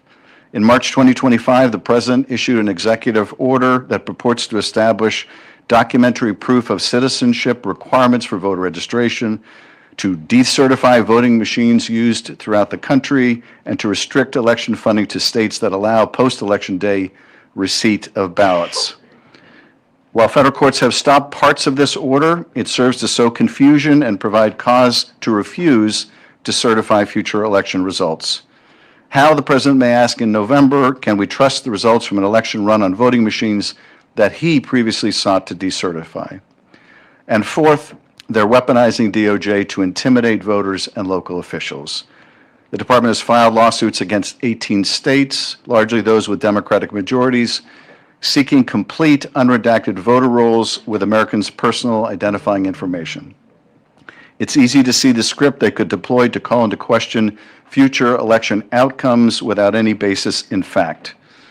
They could claim, for example, the Department of Justice cannot confirm that X state's elections were free of voter fraud because they refused to share voter information with the federal government. And perhaps most ominously, we've seen the president's efforts to coerce Colorado into releasing Tina Peters, a county clerk convicted of serious state-level election-related crimes, including going so far as to veto a bill unanimously passed by both chambers of Congress that delivers clean drinking water to rural Coloradans. In doing so, President Trump continues to signal to election administrators nationwide that if they commit crimes on his behalf, they will have the full support of the office of the president and, if needed, a pardon. As a result, we're seeing massive turnover among election workers since 2020. Many who stood firm have been pushed out, harassed, and driven out by threats. They're now being replaced by individuals who may be more than willing to bend or break the law when pressure comes. As the Select Committee warned in its findings, the greatest threat to democracy comes from those in positions of power who are willing to subvert the rule of law. That is exactly what this administration is trying to engineer. Despite the challenges facing our democracy, we can and must ensure a free and fair election this fall and far into the future. As the Select Committee concluded in its report, had enough state officials gone along with President Trump's plot, his attempt to stay in power might have worked. It is fortunate that a critical mass of honorable officials withstood President Trump's pressure to participate in this scheme. These brave individuals proved that standing firm in defense of democracy is possible even under extraordinary pressure. We must prepare to do so again. I thank you. I thank the gentleman for his testimony. We will now hear from our last questioner, the gentlelady from Pennsylvania, Ms. Dean. Thank you, Chairman. And I thank Representative Loria, Representative Kinzinger, and Senator Schiff, colleagues and friends, for your testimony, for your work on the Select Committee. That work will last for all of history, and I thank you for it. I went to every single one of the meetings that I possibly could. And Adam, to your point, to hear from the brave Americans who put themselves at risk, not just representatives, but the brave Americans who had the courage to tell the truth about what had happened and the pressures that they had been under, whether they were in the administration or outside the administration. Elaine, you started with the notion of oath and duty. Actually, I think all of you spoke to that issue. It is so clear that, as Jack Smith's testimony reveals, the president, after a series of lies, the lies that continue to this day, he invited the mob, he incited the mob, and then he exploited the mob as he continued the series of lies to millions of Americans. And I remember I had the solemn honor, probably the highest honor I will ever serve here as a member of Congress. I was asked by Speaker Pelosi to be an impeachment manager for the second impeachment of Donald Trump, serving alongside so many of the folks here. And I remember people saying, well, wait a second, you know, he couldn't have foreseen that that could have happened. Well, of course, he could foresee, and the folks around him could foresee. But the 187-minute delay sitting in the dining room, are you kidding me? Representative Swalwell asked about a comparison to another president acting in such a way. Could you imagine another president waiting 5 minutes when his vice president Members of the House and Senate were under such a critical attack. And I guess I want to just ask you each quickly. I agree with you. We're going to face the same problem again. And maybe, Mr. Kinzinger, you could help us the most. Most people say to me, why is it only Adam Kinzinger and few others? When will they part company with this man of lies and corruption? Can you give us any understanding of that? I mean, when it's been 10 years of him around and you invest so much of yourself in helping to advance the lie, you now take ownership of it if you admit that's what it is. And humans are unbelievably capable of convincing ourselves of anything. And keep in mind the first term of Donald Trump, there are a lot of your colleagues, my colleagues, that either didn't run again, they were beat or whatever for speaking out. And so after 10 years, the only folks left are those that are very willing to bow down and to offer everything to the great Donald Trump. And I tell you, when it ends is in 3 years when he's out of office. And all of a sudden, you know, and potentially what happens here, power is the one thing that can wake them up. And so they're going to lose it. And it's going to be a pretty bad day for them when they do. Thank you all for your extraordinary service to our country. I yield back. Thank you so much. Senator, you'd like to comment on that? I would. One of the issues that we looked at as part of the January 6th committee, but it was also larger than the scope of what we could effectively wrap our heads around, is the challenge of where Americans now get their information and how we get it from such very different places. And I think in answer to your question, not just about this president, but about so much of what divides the country, we're going to have to figure out a way of becoming better consumers of information, or breaking down some of the stovepipes again, because we each live in such different information worlds. I'm old enough to have rushed back to my college dormitory to watch Walter Cronkite's last broadcast, and that was a time when there was a large body of agreed upon fact. And we might differ with what to do with those facts, but at least we agreed there were facts. Now people tune into the news they want to hear to reinforce the views they already have, or they have it curated for them on social media that shows them only what they want to see because it rewards time on their platform. This, to me, is one of the most cross-cutting challenges we have. And I think in order to avoid this kind of ability to gaslight a significant part of the country by claiming you cannot believe your lying eyes, you can't believe what you're hearing, you can only believe me, we're going to have to find a way to break through those information silos. And I think this disruption we've had in how we get information is every bit as seismic as the invention of the printing press must have been. But civilization had centuries to get used to that innovation and not a few wars. We've had a relative millisecond to get used to this media environment, and we're going to have to figure this out. But Chairman, I thank you for hosting this hearing along with Leader Jeffries. Thank you, Chairman, for your service, and to Adam and Elaine, my colleagues. Very grateful for your work. Was very proud to serve with you on the January 6th committee. And Adam, thank you for your continued courage and willingness to speak out. And I want to thank our colleagues for appearing here today. And I'll now excuse you and invite our next panel of witnesses to take their seat.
So much. I'll now recognize our distinguished current members for 3 minutes to provide summaries of their testimony. The full written remarks will be submitted for the record. However, our first speaker has the magic minute. That's why I wore the pin today, to get that magic minute. Thank you very much, Mr. Chairman. Thank you for your leadership. You and Liz Cheney did such a remarkable job leading this, the committee, and now in the leadership of our leadership, Hakeem Jeffries, Pete Aguilar, who's there, and others, Congresswoman Clark as well. Thank you for bringing us together today.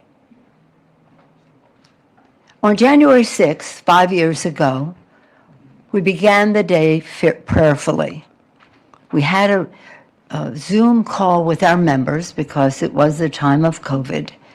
And on that call, I said, this is the Feast of the Epiphany.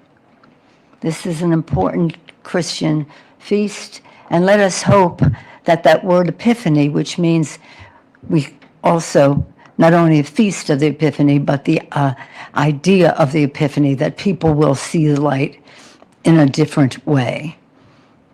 We were prepared that day under the leadership of Jamie Raskin. He had prepared us in advance to go to the floor very, very legally. It was about the facts and it was about the law.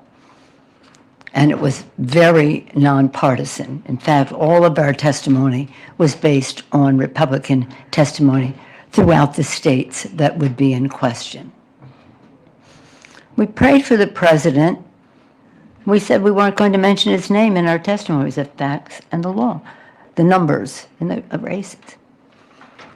And I continue to pray for the president because I could never have had the idea that a president of the United States would incite an insurrection on the Capitol of the United States, this symbol of democracy throughout the world, on the Constitution of the United States, which he took, and we all took, an oath to uphold, on the Congress of the United States, who that day had the congressional responsibility to accept the results, to certify the results of the election.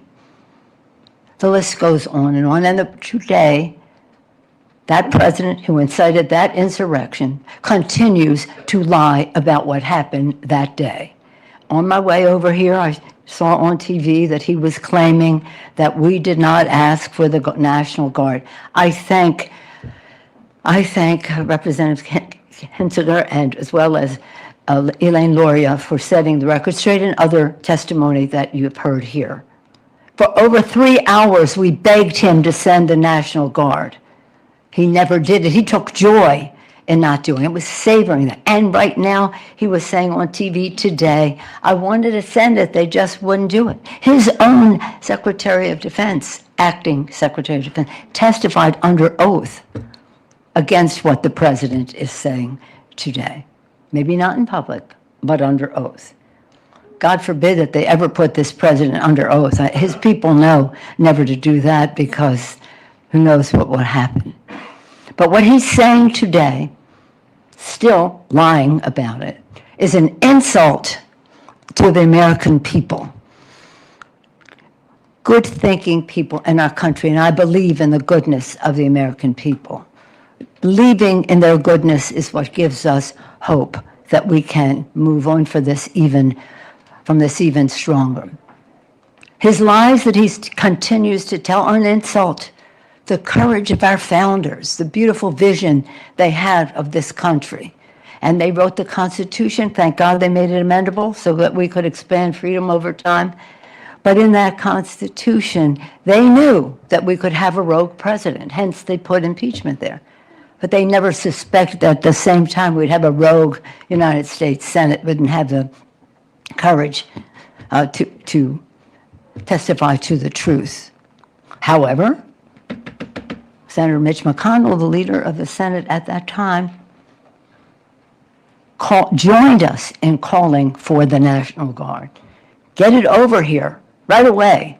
He used a little slight profanity in what he said, and yet he refused to vote for the impeachment. But nonetheless, getting back to this actual date, because of Sergeant Aguero Canal, Harry Dunn, Eugene Goodman, Michael Fanone, Daniel Hodgins, Caroline Edwards, because of the actions of these members of Congress and their courage, and I name just a few, but because of the National Guard, our members of Congress were protected.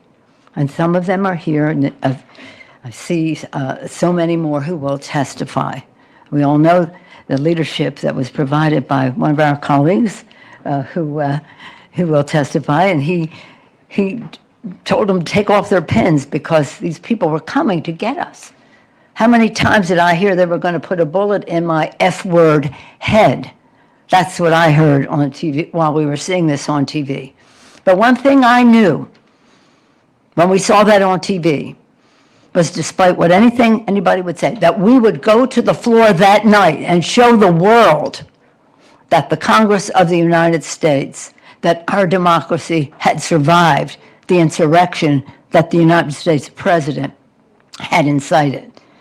And I want to especially thank the mother, Gladys, and son Kenny, in attendance of Officer Brian Sicknick, Officer Jeffy Smith, his widow Erin is in attendance, and also Officer Howard Livingood's family, Officer Kyle DeFreytag, and Officer Gunnar Hashida. These families made the supreme sacrifice for our democracy. And that day, what particularly offended me was, we know that our founders, the Times have found us, right, Mr.? The Times found our founders to establish this country. The Times found Lincoln to save the Union. The Times found us to save our democracy as well. But when we were watching this on TV, we could see the Confederate flag being flown under Lincoln's dome, the dome that Lincoln built during the Civil War to show the world that America was resilient. Lincoln's dome, there's the Confederate flag, while they were defecating on the floor of the Capitol, insulting the people who managed the Capitol, the staff, and all the rest. But it was the courage of our national police and also the Metropolitan Police that saved our lives. It was the courage of our members to go back to the floor that night. I was so proud of them, because you never know in terms of whatever is happening in the White House still. It took courage to go back to that floor. Still, when we went back to the floor to continue the work of the Constitution, the Republican members decided to still challenge the results of the election. That it wasn't honest. I mean, the lies were so pervasive. They were so sad. They were so sick. It's almost if you drum up something from the past. Have you no decency? Do you not care about your oath of office? Is your loyalty to that man who incited an insurrection more than your oath of office? Is your political career more important than America to you? Why are you here? Why are you here? So again, I want to just say that with all of this, one of the proudest moments of my 8 years of speaker and 12 other years as leader, but the speaker part, was that we went to the floor and we honored our members, had the courage to go there after being under threat, being chased by these people, being under threat, to go to the floor to honor their oaths of office. Again, there's one thing, I mean, we're not going to forget, and this committee, the January 6th committee, thank you all for your service in that regard, because that there is the record. Think it would have been if we didn't even have that. The public would not even know the destruction of it. The president is always saying to me, well, you weren't ready. I wasn't ready for a president of the United States. Yeah, I wasn't ready for a president of the United States to incite an insurrection against the Congress of the United States, against the Constitution, against the Capitol of the United States. No, who would be ready for that? But we are ready to save our democracy. The times have found us to do that. And again, much to his dismay, we went to the floor that night in the House and in the Senate to honor our oath and to certify the results of the Electoral College. But the one thing that I'll never forgive them for is the trauma that they created in the lives of our members and their families who are seeing this, and the staff. When we came back from the undisclosed location, where they wanted us to stay, so you stayed there in a couple of days, you can do that. No, we're going now, and we're going to the Capitol, and we're not staying in any undisclosed location, and we're not doing that. Forget that. So when we went in and saw the staff are these young people who are idealistic, who come to Washington, Democrats and Republicans, come here to be part of what's happening and what will happen for the future.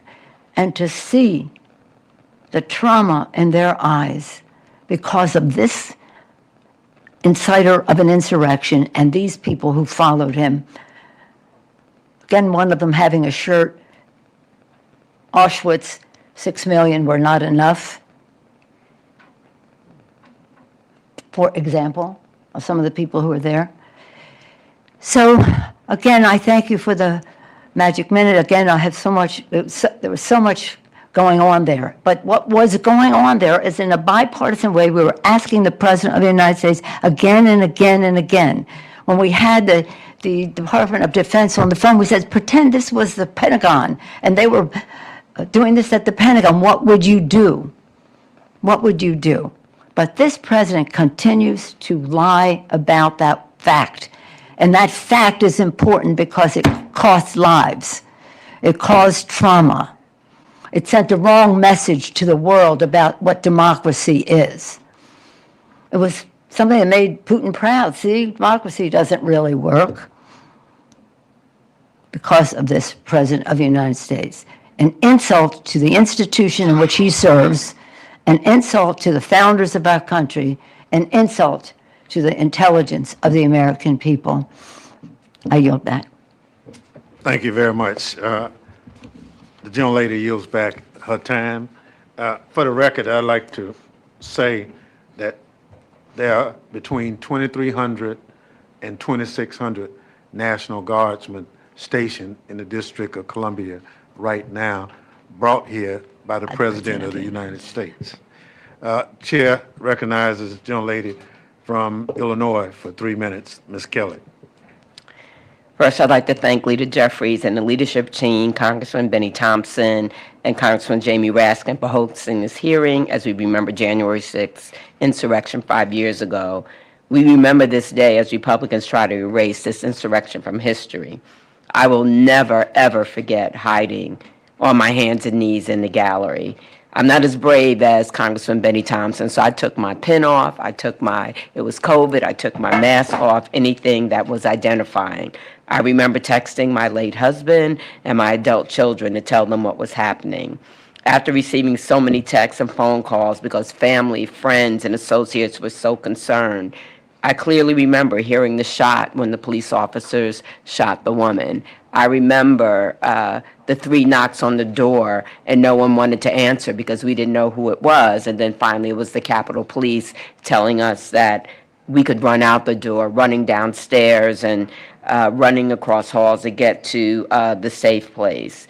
I want to thank all those police officers that helped save our lives and protect us, and the police officers, as we talked about, the 140 that suffered injuries, the 5 that died. I also want to thank all of my colleagues that were in the gallery that day. for all of the support. We have an unbreakable bond now, and we have our little gallery group that we lean on and talk to each other. I truly believe that day has led to even more political violence. That was a big impetus. After being sworn into a second term, President Trump pardoned, as we know, the January 6th insurrectionists, an outrageous decision. And many have been arrested for child molestation, sexual assault, and kidnapping. He let criminals loose in our country because he does not care for law and order unless it serves him. And his violent rhetoric has only gotten worse, and political violence across this country has increased drastically. And just the lies he's spreading about Minnesota State Representative Melissa Hortman, who was shot and killed in her own home. I believe it is our duty to uphold democratic norms, and we must condemn anyone who tries to overtake our democracy, whether it is the president or not. And lastly, I would be very, very interested, I don't know how we do it, but as a person that represents Chicago, who are those people behind the mask? I really believe that a lot of them could be the people that he let go. I don't have any proof, but it just really concerns me, their behavior and just the trauma that they have caused in the city and area that I represent, that Congressman Garcia represents. And I just wonder, who are those people behind the mask? And I would not be surprised if a lot of them, the way they advertise for their employment, are those people he let go. Thank you, and I yield back. Thank you so much. Gentlelady yields back. Chair recognizes the gentlelady from Alabama for 3 minutes, Ms. Sewell. It's hard to believe that 5 years has passed since the horrific January 6th attack on our nation's capital. For me, it is a memory that will be seared in my brain forever. As many of you know, I was one of the 30 members of Congress trapped in the House gallery as the Capitol was breached. If I close my eyes, I can still hear the thundering sound of the mob and the pounding of the door of the House chamber. I can still feel the sense of sheer terror as we struggle to fit on our gas masks and crawl on our knees towards the only open door at the opposite end of the gallery. As I sat huddled with my colleagues, I remember trembling and softly weeping, not just for our safety, but for the devastating threat to our democracy. Many of us frantically dialed our loved ones, unsure of what the next hours would bring. I don't think that any of us fully understood the magnitude of the danger that we were in until we got home in the wee hours of the morning and we turned on the television. Never in my wildest dreams would I have imagined what I saw. The images of rioters waving Confederate flags, smashing windows, assaulting police officers, and threatening to kill members of Congress and even the sitting vice president. What we saw on January 6th was an attempted coup. It was an effort to subvert the will of the American people and overturn the results of a free and fair election. It was incumbent upon all of us to condemn the violence that we witnessed and those who waged it. There are moments throughout history that have tested us as a nation. January 6th is one of them, as was Bloody Sunday in my hometown of Selma, Alabama, and the bombing of the 4 little girls at the 16th Street Baptist Church in Birmingham, and so many other defining moments along the way. Those moments can either make us stronger as a nation or they can tear us apart. We can use them as an opportunity to heal or to move forward, or we can sweep them under a rug for the sake of political convenience. It's maddening that so many of my colleagues across the aisle continue to choose the latter. I find it shameful that President Trump chose as the first action of his second term to condemn the criminals responsible for the violence.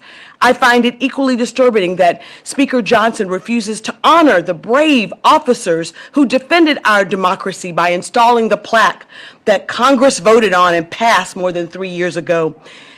They say that if you don't know your history, you are bound to repeat your history.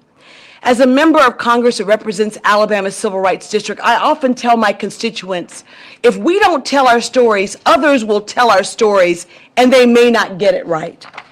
I am grateful to Leader Jeffries, Chairman Bennie Thompson, for giving us this opportunity to tell our story and to shine a light on the horrific events of January 6th. In closing, I want to express my heartfelt gratitude to the many Capitol Police officers and law enforcement officers who defended our democracy that day. I also want to thank my fellow gallery colleagues, as we call ourselves. I want to thank them for checking on us, even now, 5 years later. This is the first time that I've been able to publicly speak about it, because frankly, I could not believe that in our place of work, in the people's house, we were threatened that way. January 6th was a dark day in our nation's history, and I hope that we can all work together to ensure that such a heinous attack never, ever, ever happens again. I want to thank all of you for being here today, and I want to thank my fellow gallery colleagues for your courage. Thank you. Thank you very much. The gentlelady yields back. We'll now recognize the gentleman from Colorado, Mr. Crow, for 3 minutes. Thank you, Chairman Thompson. Thank you, Speaker Pelosi, Leader Jeffries, Chairman Thompson, and members of the Select Committee for your incredible work, your leadership in articulating and preserving the facts and the memory and the history of what happened on January 6th. All of my colleagues have done a remarkable job chronicling the violence, the sheer brutality, as we saw 140 police officers brutally beaten by a mob, inspired and weaponized and sent to the United States Capitol on his behalf to do violence, to derail our democracy and the will of the voters. I served 3 combat tours in Iraq and Afghanistan as a paratrooper and an Army Ranger, and I never thought I would see the type of violence that I saw overseas at the pantheon of our democracy. But I want this moment to be a moment of hope and resolve. It must be a moment of hope and resolve. There's been a lot of talk about oaths and leadership and bravery versus cowardice. There's a lot of cowardice in our country today. There are universities buckling, CEOs taking the knee, law firms cowing, members of Congress capitulating. There is a lot of it. But in moments of greatness and at pivotal times of our country, it's never the story of the cowards. It's never their story. It's always the story of the heroes, who are more often than not regular Americans doing amazing things. The story of people like Yeoman Wilder, a Little League coach in Harlem, who when federal agents descended on his baseball field and harassed and intimidated and threatened his kids, he said, no. These are my kids. This is my baseball field. You leave. You have no right to be here. It's the story of the millions of Americans who show up for No Kings rallies, the story of election officials who, despite threats and harassment and intimidation, say, no, I will do my duty. It is their story. As a paratrooper, there's a history and tradition that the senior paratrooper in a plane jumps out of the plane first, and then the other paratroopers follow. And it's based on the idea that fear is contagious, but so is courage. This is our moment. We never asked for it. None of us woke up this morning thinking we wanted to live in an era of extremism and violence where our democracy is being threatened and disassembled brick by brick. But that is always the nature of leadership. We never get to choose our moment. We only have to answer the question of what we are willing to do to stand up and meet that moment. And that is why I'm so proud to be here with the people at this table, the people at this dais, because you are all meeting the moment. America will meet the moment. And the Little League coaches, the election officials, the store clerks, the police officers, everybody will stand up and defend our country and our democracy at its time of great need. I'm so proud to be a part of it. I'm proud to be an American. And it is a time for new American patriotism, for us to take back our democracy and to move us forward in a better direction. I yield back. Thank you so much for your testimony. I thank our colleagues for appearing here today. Mr. Chairman, I just want to say Madam that Speaker. so much has been said by our colleagues about courage, and I want to acknowledge Pamela Hemphill for being the demonstration of so much courage here today. I also want to say that 1 year after January 6th, we had testimony from members, and now today we'll have more testimony, and this is really an important part of the record. So thank you so much. We have the, shall we say, they're bonded together forever for being protected. Thank you, Mr. Crow, for doing that. And I will just say this, 2 years after that, I'll mention what Zoe Lofgren mentioned. She said that they were going through the Capitol saying, where is Nancy, where is Nancy, where is Nancy? 2 years after that, a person was going through my house saying, where is Nancy, where's Nancy, where's Nancy, and acted violently against my husband. So this was a horrible thing, but it bore other horrible things with it. And again, our resilience is our hope, and our hope is our resilience to save our democracy. Thank you for giving us this opportunity. Thank you so much. And I know most of us have had similar challenges of that day. The committee members have constantly getting threats and all that thing. It's not who we are as a country, but when the person at the top promotes that kind of action, this is what you get. And it's so unfortunate. We can differ, but we don't have to do it violently. And so that's where we are faced. So again, let me thank all of you for appearing here today and offering your testimony. And I'll now excuse you and invite our next panel of witnesses to take their seat. Thank you, Mr. Chairman.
I'll now recognize our distinguished current members, each for 3 minutes, to provide summaries of their testimony. Their written testimony in full will be submitted for the record. Mr. Morelli. Mr. Chairman, members of the panel, thank you for the opportunity to be here today. As Leader Jeffries has often noted, January 6th must be remembered as a dark day in American history like September 11th or December 7th. We must never forget what happened here 5 years ago. Regretfully, that's what congressional Republicans want us to do.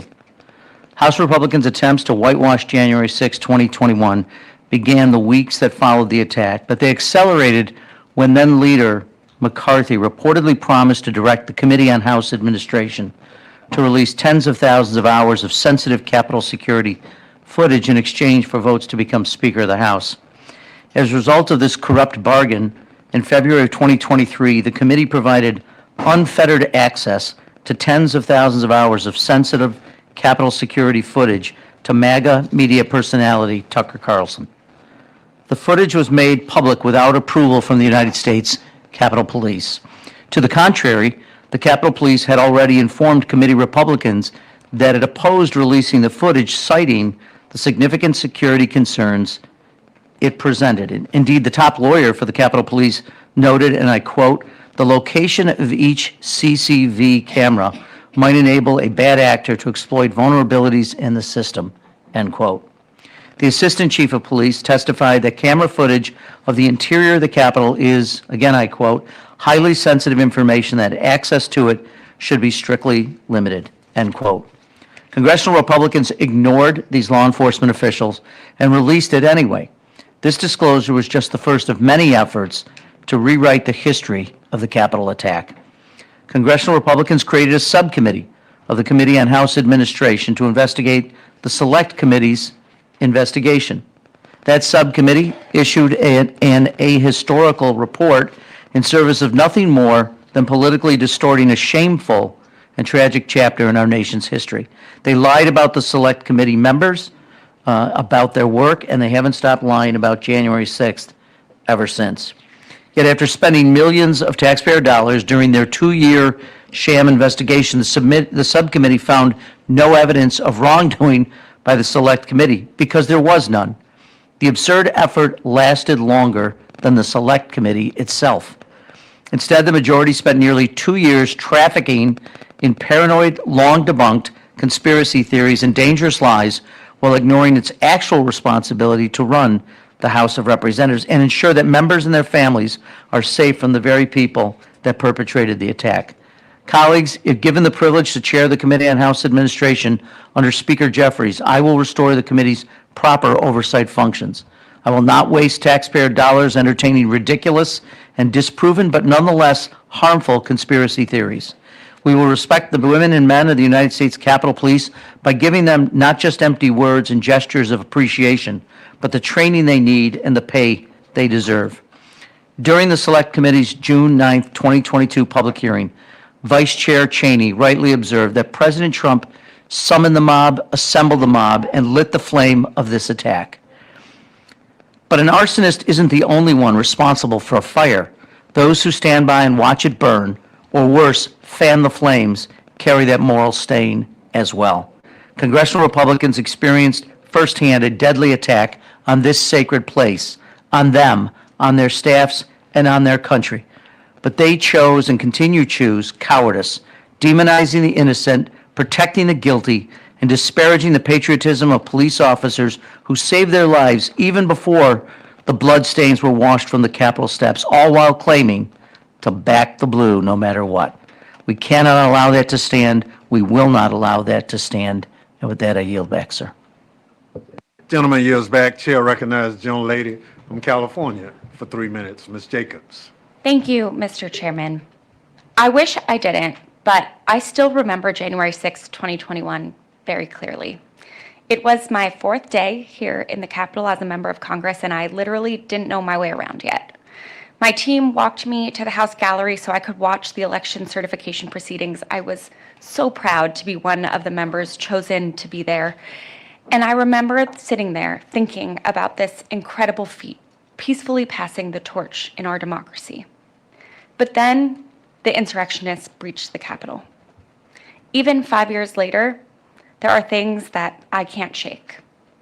The buzzing of the escape hoods, the fear when I couldn't open the packaging, the sound of the doors closing and being locked, introducing myself to my new colleagues as we were cowering under our chairs, thinking through what I could use as a weapon if I needed to, pens, my high heels, being sure that the elevator doors were going to open and someone with a machine gun was going to be right there, climbing over the chairs and under the railings to finally get out of the gallery.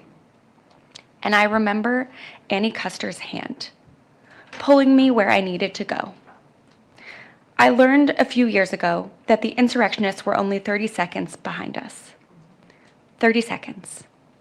30 seconds could have meant losing our democracy that day. That's how close we came. Before Congress, I spent my career working on conflict and political violence at the United Nations and the State Department. I worked on post-coup transitions and responses to electoral violence and violent extremism. I never thought that my experience would be quite so relevant here at home. I never thought that the U.S. Capitol would be the place my parents most feared that I was still alive. I've worked in countries even more torn apart than ours is. And because of that, I know that there is a way to heal and to repair and to move forward. To do that, we need accountability. Accountability for all the damage done that day, not just for the foot soldiers, but those at the top doing the planning, the justifying, the ordering, the enabling. And we need to make sure history doesn't get erased. But even beyond that, we need long-term solutions. We need to heal the deep divisions and feelings of mistrust and resentment in our country. Now, addressing these fault lines in our society, especially around race and class and inequality, they won't be easy, and it won't happen overnight. But it is necessary to bring us back together again as Americans. Since January 6, 2021, we've seen more attacks on our democratic institutions. And while they've bent, they haven't broken. And even with all of the chaos caused by our colleagues and by those trying to divide us, I'm still optimistic. I think we have brighter days ahead of us. I know that we do, because I've seen it happen in other places. All it takes is all of us coming together to decide that our future and our democracy is worth fighting for. Thank you, Mr. Chairman. I yield back. Thank you so much. Chair now recognizes the young lady from Connecticut, Ms. DeLaura. Thank you, for 3 Mr. minutes. Chairman. Thank you for your work on this committee, and I want to thank Leader Jeffries and the entire committee for the great work that you have done and continue to do. January 6, 2021 was one of the darkest days in our nation's history. I was here that day. Any insinuation that the rioters who assaulted that Capitol that day were anything less than violent offenders is an insult to the brave police officers and the Capitol staff who put their lives, and some who lost their lives, to defend our democracy. And I witnessed firsthand the violence, the fear, the chaos that Trump's lies and conspiracy theories brought to our sacred halls. It was not simply an attack on the Capitol building, it was an attack on our democracy, our Constitution, our shared values, and those values that we share with Americans. My story, very simply, I went to the Capitol. Connecticut was not one of the states being challenged. I asked, staff person drove me there. I said to him, Harper, you go stay in my Capitol office. I'm going to the gallery where I joined other members, and we were just sitting listening, and I wanted to see it. It was a historic experience of what was happening. And as I was sitting there not long after, I see the Speaker of the House removed. I see the Majority Leader removed. I see the whip moved. And so we all know that that means that something is afoot, and we're looking around and trying to figure out what happened. And the Capitol Police go to the microphone and they say, sit down, we're going to continue the proceedings. And then a few minutes later, they got back up and said, you know, get your gas masks out. And to be very honest, I never even knew that there were gas masks under the seats in the House of Representatives. Pulled it out, couldn't get it open, didn't know what the hell to do with it, and so forth. Asked Jim Hines, help me, and which he did. But I have that gas mask, and I have it in my office as a reminder of what that day was about. And they told us then to evacuate. We had to evacuate you.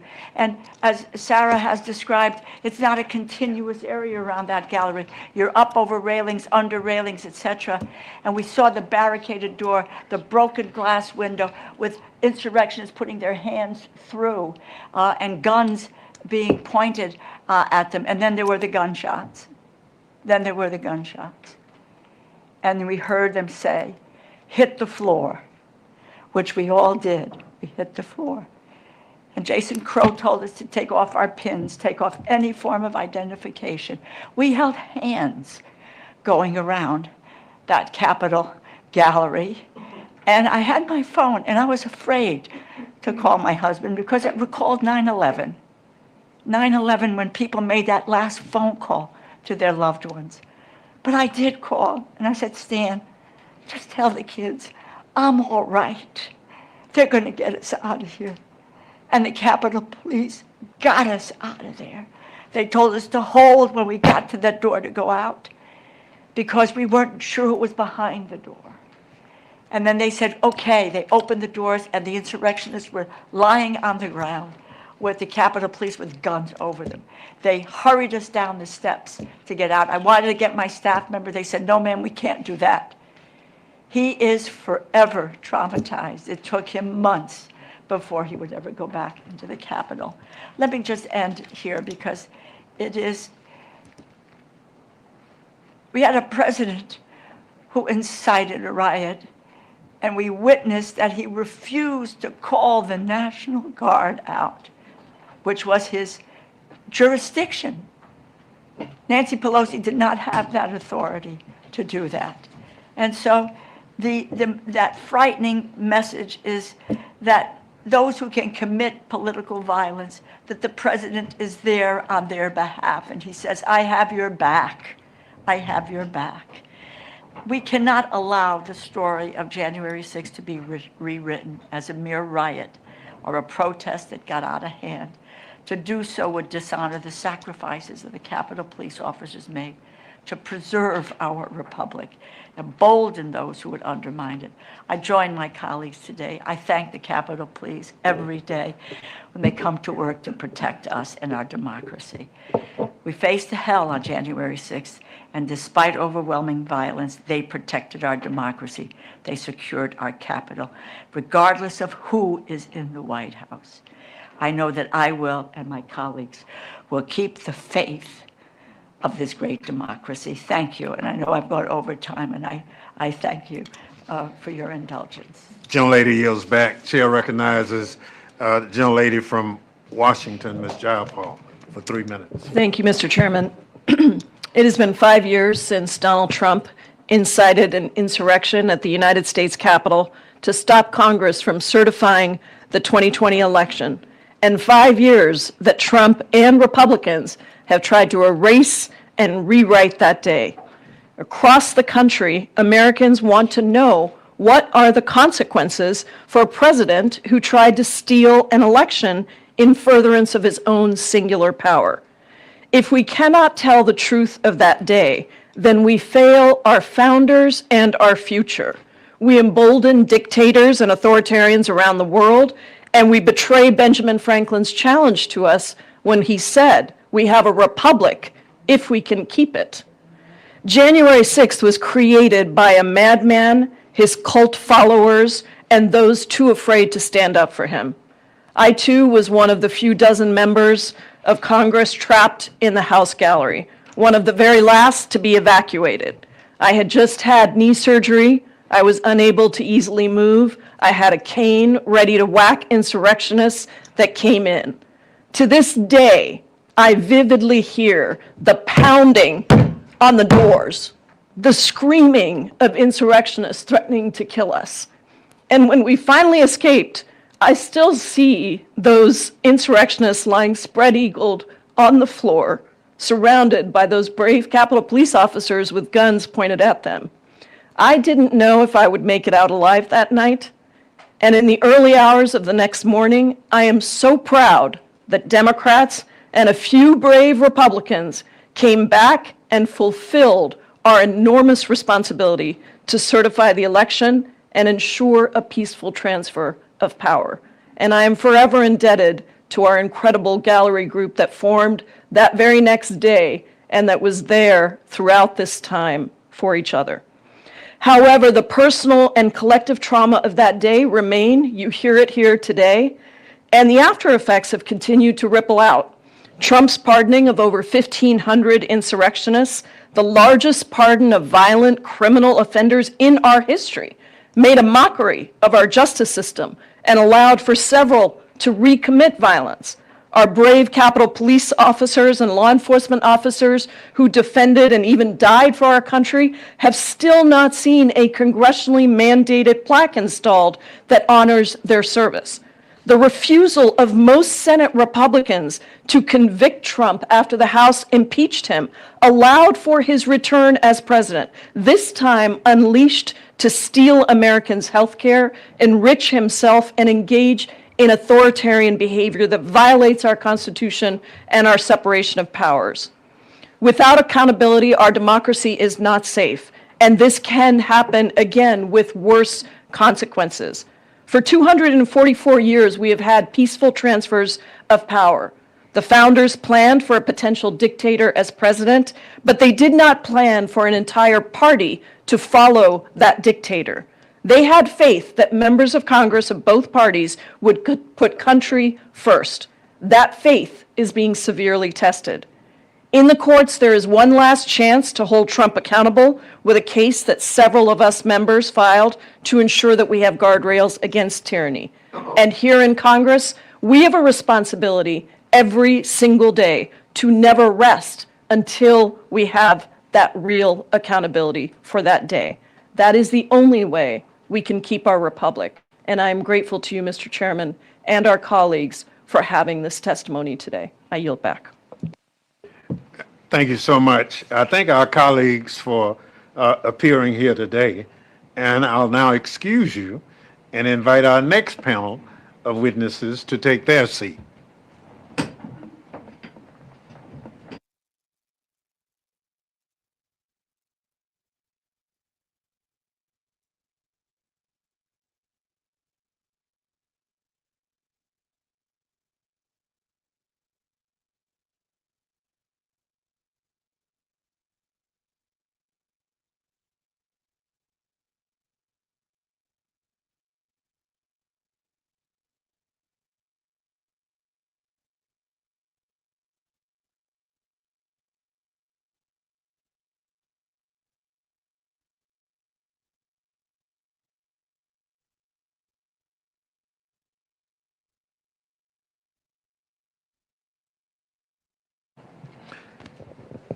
I will now recognize our distinguished current members, each for 3 minutes to provide summaries of your testimony. Their written remarks will be submitted for the record. I now recognize the gentlelady from California, Ms. Torres, for 3 minutes. Thank you, Chairman Thompson and members for convening this hearing. I want to start by thanking the heroes that saved the day that day, and that is the law enforcement officers, Capitol Police, who were here protecting us. 5 years ago, I was on the balcony of the House chamber as a violent mob instructed by Donald Trump to march to the Capitol and to stop the certification of a free and fair election invaded the Capitol. Those were the scariest 45 minutes of my life. Reading the alerts, preparing to fight, watching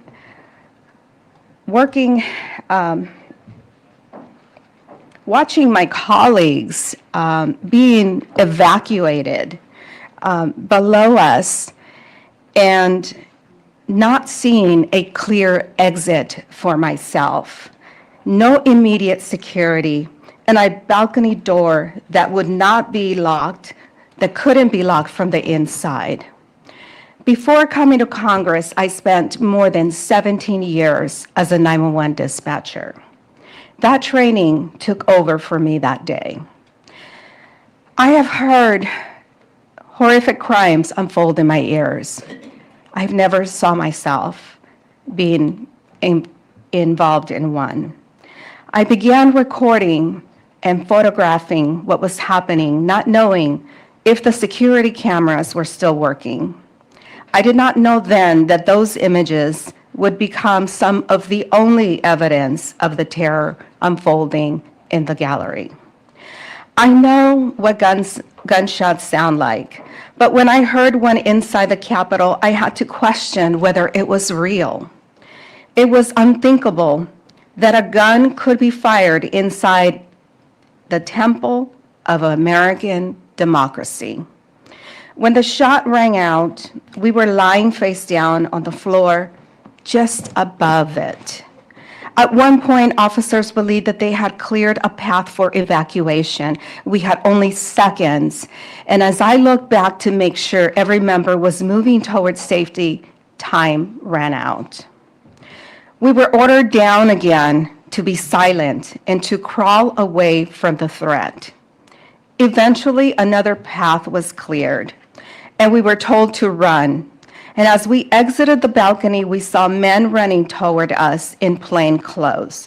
And for a moment, we thought they were part of the mob. They turned out to be our security, who escorted us to a safe room. And as I began to run down the first of 3 flights of steps, my phone rang. Up until that moment, I was in survival mode. I did not think to call my family, but I answered a call from my son. My son is a police officer. He was watching the attack unfold on television. I had seconds to tell him, sweetheart, I am okay. I can't talk to you right now. I am running for my life. 5 years later, the threat to fuel that violence has returned.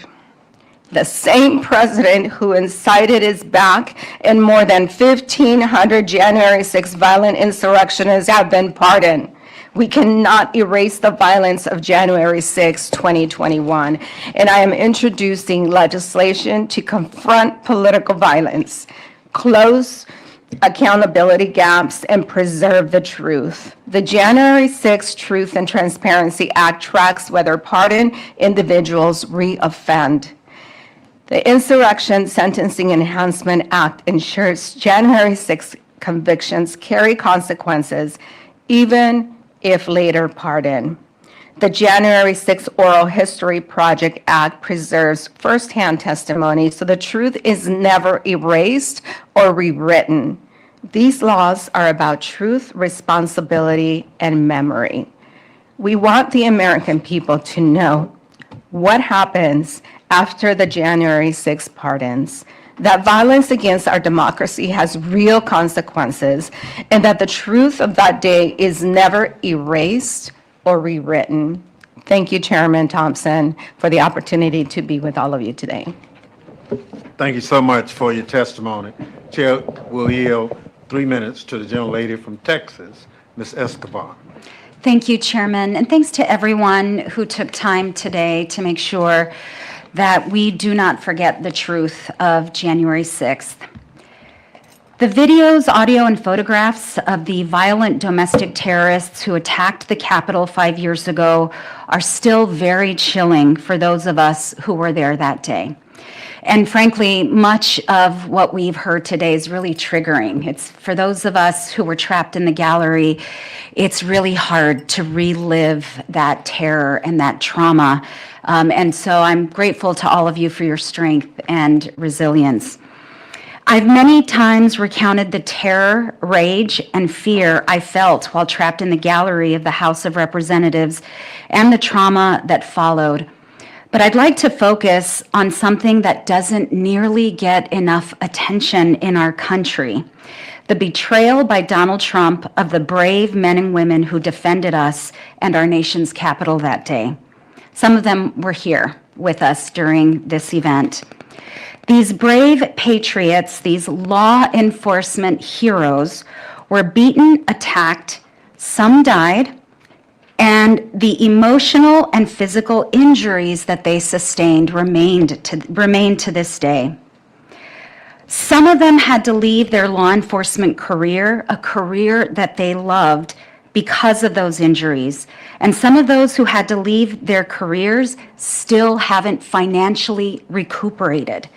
It is absolutely shameful that while Donald Trump pardoned and released nearly 1,600 of those insurrectionists, members of the violent mob, there are law enforcement professionals who were forced to retire who are still struggling today, who still have to get physical therapy, who still have to undergo serious behavioral health treatment, all because they defended our democracy and defended us. Many of those who were pardoned have gone on to commit additional crimes like child molestation, kidnapping, and sexual assault. And by the way, they're back in DC today. They are celebrating themselves and they're marching to the Capitol. But back to our heroes and our protectors. Despite the loss of their career, their health, and mental health, what's been outrageous is that these officers are being denied their public safety officers' benefits. To date, not a single living injured January 6th officer has been awarded this benefit, and some are resorting to GoFundMe accounts in order to get by. We have to fix this. We have to address this. This is not right. And at the same time, Donald Trump has talked about setting up a compensation fund for the criminals who committed these horrific acts. Colleagues, we cannot let this happen. We will not let this happen. I want to again thank these law enforcement heroes for saving our lives, for their courage, for their commitment, and their resilience. Every American should know that this administration, led by the man who inspired this attack and who has never faced accountability for this attack, this administration rewards criminals and punishes patriots. As long as we are alive, we will not allow history to be whitewashed. And as long as we are in public service, we have to remain committed to a country where truth matters and where these patriots are protected and upheld. Thank you, Chairman, for the opportunity. I yield back. Gentlelady yields back. Chair recognizes gentleman from Tennessee, Mr. Cohen, for 3 minutes. Thank you, Mr. Chair, and my neighbor to the south. This is a day none of us will forget. I was in the gallery. I had my phone with me, so I could see some of the information of what was going on outside, but we didn't know it was going to come to the chamber. At some point, I saw kind of disorder on the floor, and the sergeant at arms coming down, and some of the member on the dais who was presiding coming down, and I knew something was happening. And I looked down and I yelled, "Call Trump and tell him to call his Revolutionary Guard off." Of course, they didn't do that, but it was the Revolutionary Guard, and they still are there. And I don't know if they're with ICE or if they're standing for another time, stand back, but stand by. They're around, and Trump hadn't changed. I got up, and an officer came who was helping protect him, make sure the doors were locked, and I heard the pounding on the doors and all, and he helped me put my mask on. And I was walking out. David Trone preceded me to go out in the gallery, and there's rails in the gallery, and we were going out towards the Republican side, and Trone just put his leg over it and kind of went on. Well, I got a real bad leg from having polio, and I knew if I put my leg over there, I might get stuck on that pole, and that'd be real embarrassing, and maybe painful too. So I limboed, a kind of a reverse limbo, and got under the pole, the rail, and got out. We got in an elevator, and we came down, and a couple of guys said, "Where do we go now?" I said, "Just follow me and come on." And we went as fast as we could towards Rayburn while we saw policemen come in the opposite direction with their guns out. It was a scary time. I got to my office in Rayburn, I locked the doors to the outside, and I locked myself in my office. And while I was there, I probably got at least 500 texts and phone calls from everybody I'd ever met in my life, I think. Well, my hero as a child was a ball player named Bennie Minoso. We maintained a friendship through his life and up until the fact we, in essence, got him in the Hall of Fame, helped with that, and we were friends and we'll be friends forever.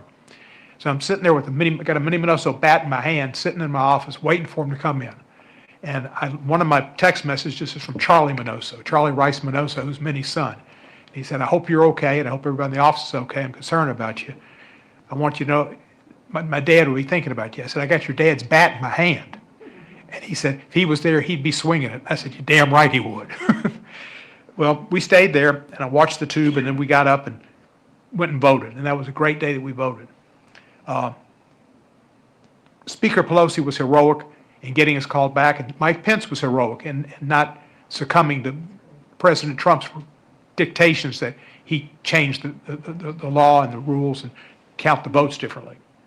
All of the public officers were great. Capitol Police, the Metropolitan Police here, National Guardsmen and others, great heroes. And I value all of them, and they protect us every day, and they don't get the respect that they should and the regard. But I think the greatest hero of all is Jack Smith. Jack Smith is like Mr. Stewart goes to Washington. He is a lawyer who is a lawyer's lawyer. And he found in his work that there was an indictable offense, and he indicted the president for what he did. That needed to happen. He was only stopped because of the Justice Department's rule that you can't prosecute a sitting president. It was not dropped. It was because Trump won the election. But Jack Smith pursued it all the way through. And he is, in my opinion, he testified before a Republican committee that was set up to try to get him in a trap so they could prosecute him for something they could create. Their vindictive tour needs to stop, but it's still going on, a vendetta.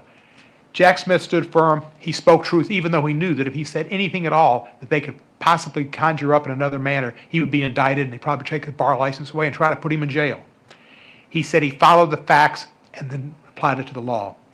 In his recent deposition, he told the Judiciary Committee, the decision to bring charges against President Trump was mine, but the basis for those charges rests entirely with President Trump and his actions, as alleged in the indictments returned by the grand jury in 2 different districts. Our investigation developed and proved beyond a reasonable doubt that President Trump engaged in a criminal scheme to overturn the results of the 2020 election and to prevent the lawful transfer of power.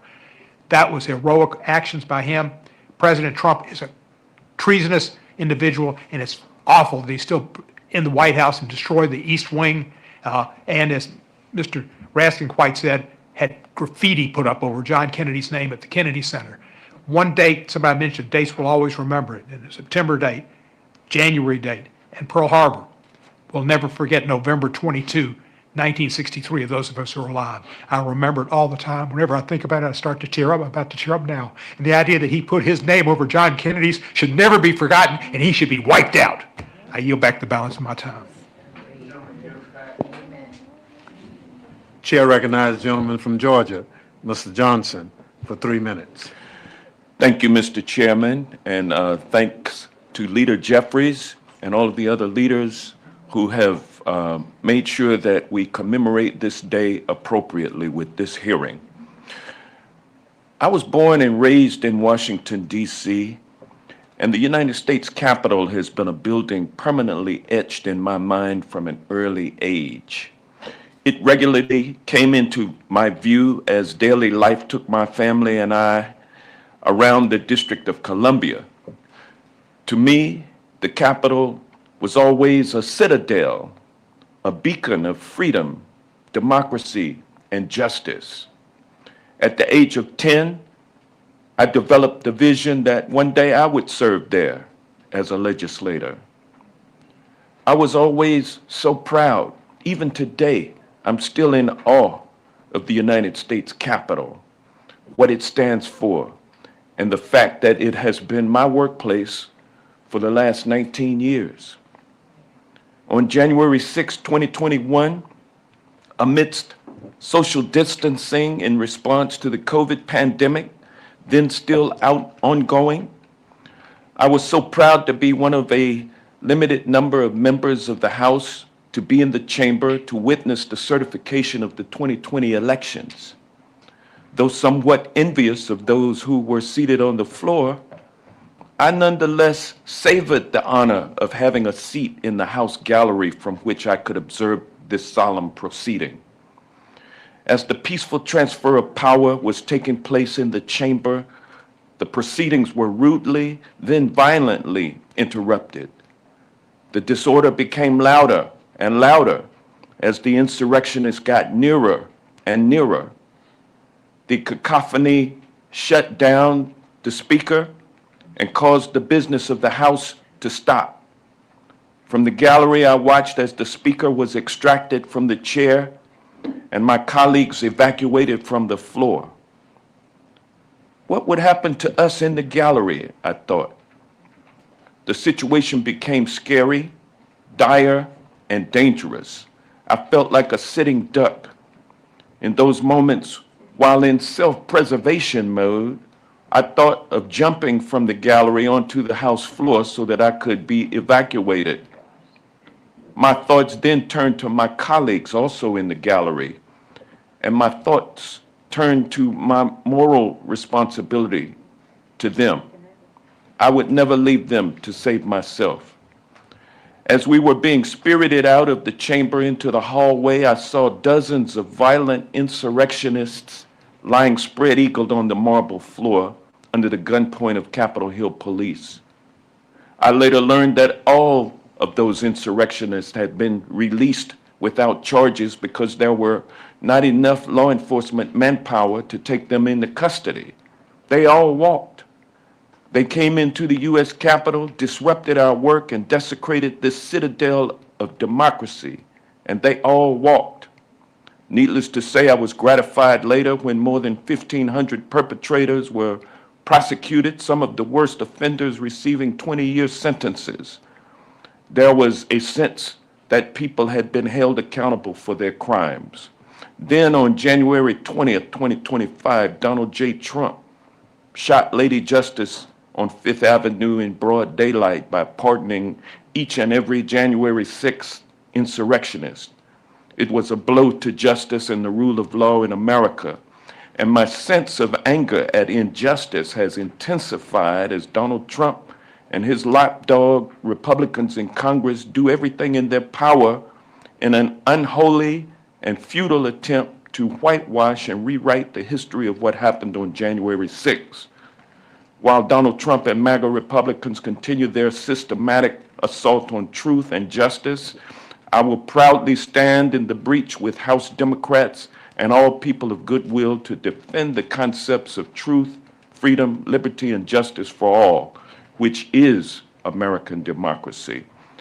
And I'd like to thank the Capitol Hill police officers and the Metropolitan Police Department officers who defended us on that fateful day, and thank you, Speaker Emerita Pelosi, for your leadership during those troubled times. With that, I yield back. Thank you very much. We've been joined by another member of the panel, young lady from Pennsylvania, Ms. Scanlon, who is not necessarily one person in this situation, but we're trying to move forward, and we thank Ms. Torres for giving up her seat so you can join us. Ms. Scanlon, for 3 minutes. Thank you, and thank you for arranging this hearing. I started January 6th, along with Congresswoman Dean, in a meeting with Democratic members of Congress from Pennsylvania. Pennsylvania was key to President Trump's effort to overturn the 2020 election. He and his allies had spread lies and conspiracy theories about the votes in Pennsylvania and elsewhere, but those claims were universally debunked and disproven and rejected in over 60 different cases, although a third of them were in Pennsylvania. That didn't stop his big lie. It just grew bigger, culminating in the violent attack on this building on January 6th. My colleagues and I that morning knew we'd have to defend Pennsylvania's votes, including from our Republican colleagues who'd just been sworn in on the very same ballots they were now challenging. But we had no idea that a violent mob would interrupt Congress's vote count, turning this building into a war zone. I never expected to have to barricade the doors to my office or to see the Vice President, members of Congress, and staff fleeing for their lives, to see hundreds of injured police officers, some losing their lives and their livelihoods in the aftermath. Those officers are our guardians, but also our friends. There's one young officer who I still can't see without tearing up because I didn't see him for weeks after January 6th, and I was afraid he'd been grievously injured. So I do still embarrass him by crying on his shoulder. But most of all, I never expected that 5 years later, the lies that led to that tragic day would continue. While members of the president's own party begged for his help that day and condemned his actions for a few days afterwards, they quickly knuckled under and joined his effort to erase or rewrite history. The handful of Republicans who put loyalty to country over party at that time have been driven from that party, and those remaining have encouraged his pernicious lies to fester. In his second term, Trump has elevated his allies and pardoned those who attacked the police and this building on his behalf, and he's attacked the truth tellers. Just last month, the House Judiciary Committee refused to allow Special Counsel Jack Smith to testify publicly about the mountain of evidence he's compiled that proved beyond a reasonable doubt that Trump had tried to overturn the 2020 election, once again trying to slam the door on the truth. Everyone should read or watch Jack Smith's testimony. Look, our country was built on shared truths. The Declaration of Independence opens with truths that we hold to be self-evident. And our Constitution strives to form a more perfect union grounded in the common good. But this president and his allies have rejected that sturdy foundation of shared facts and values. Instead, they've built a house of cards on lies and greed and the pursuit of power. But houses without a secure foundation cannot endure. The truth matters. Those who deny the horrific violence and lawlessness that inspired the January 6th attack on the Capitol want the American people to forget. They don't want you to question their house of cards or hold them accountable. But we must remember. Ever since January 6th, our Republican colleagues have said it's time to move on so the country can unite. We need the country to unite, but to unite in respect for the truth and love of country.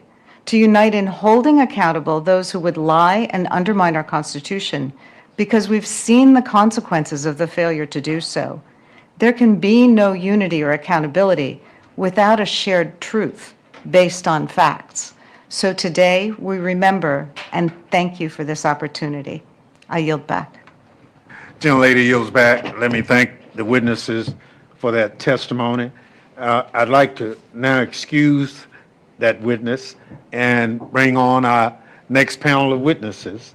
We'll pause for the changeover.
I now recognize the chairman of the House Democratic Caucus, Pete Aguilar from California, another colleague from the January 6th Select Committee.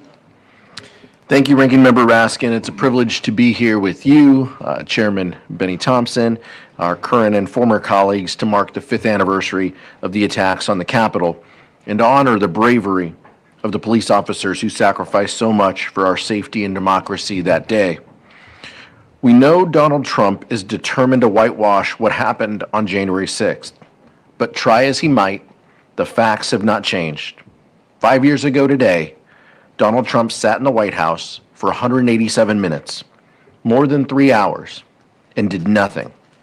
As the Capitol was invaded, police officers were beaten, and his own vice president was hunted.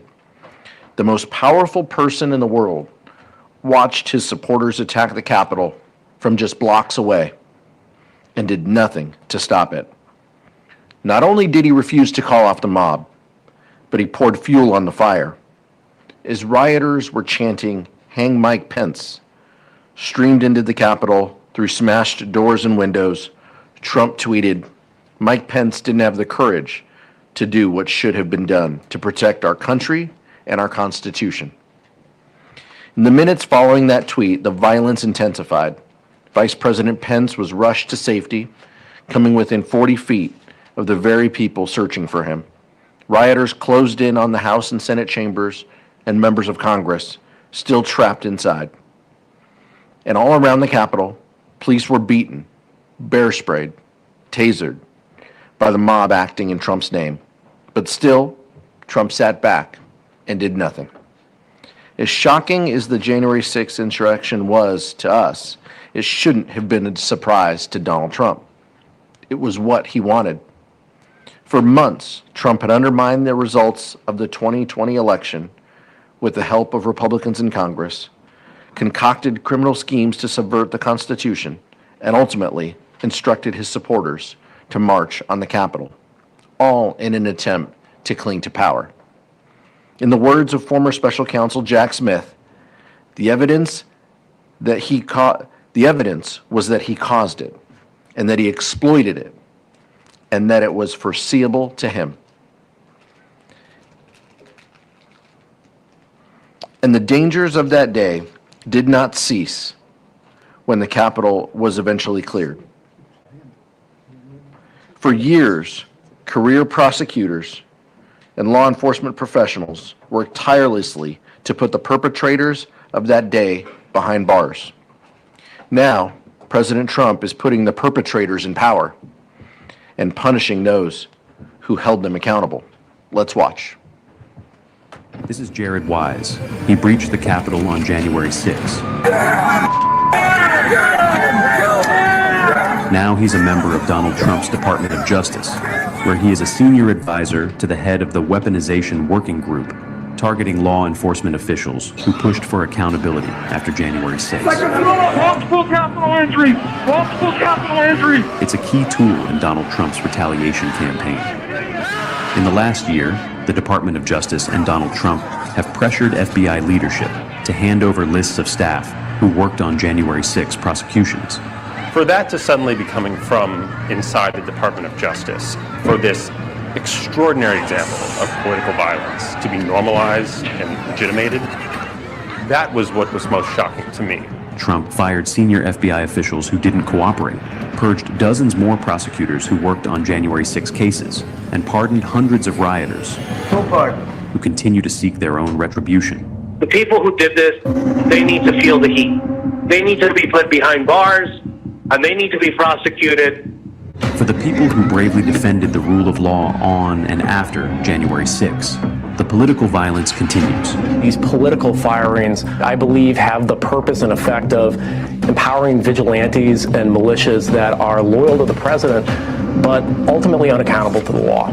Because their fellow rioters now have political appointments at the Department of Justice, they believe violence in service to Trump is above the law. We should all be terrified.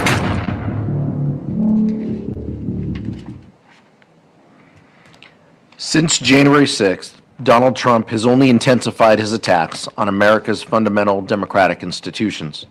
He has weaponized our justice system to reward his allies and punish his enemies. He's pursued policies that prioritize the interests of his wealthy friends over the needs of working people. And he's flouted the system of checks and balances that has been the bedrock of our nation for nearly 250 years. But at a time when it feels our democracy is in peril, Americans of all stripes are coming together to preserve our great experiment. There is an ever-growing coalition of people who are willing to put patriotism above allegiance to any person or party, who share a fundamental commitment to an America by and for the people, where no one is above the law.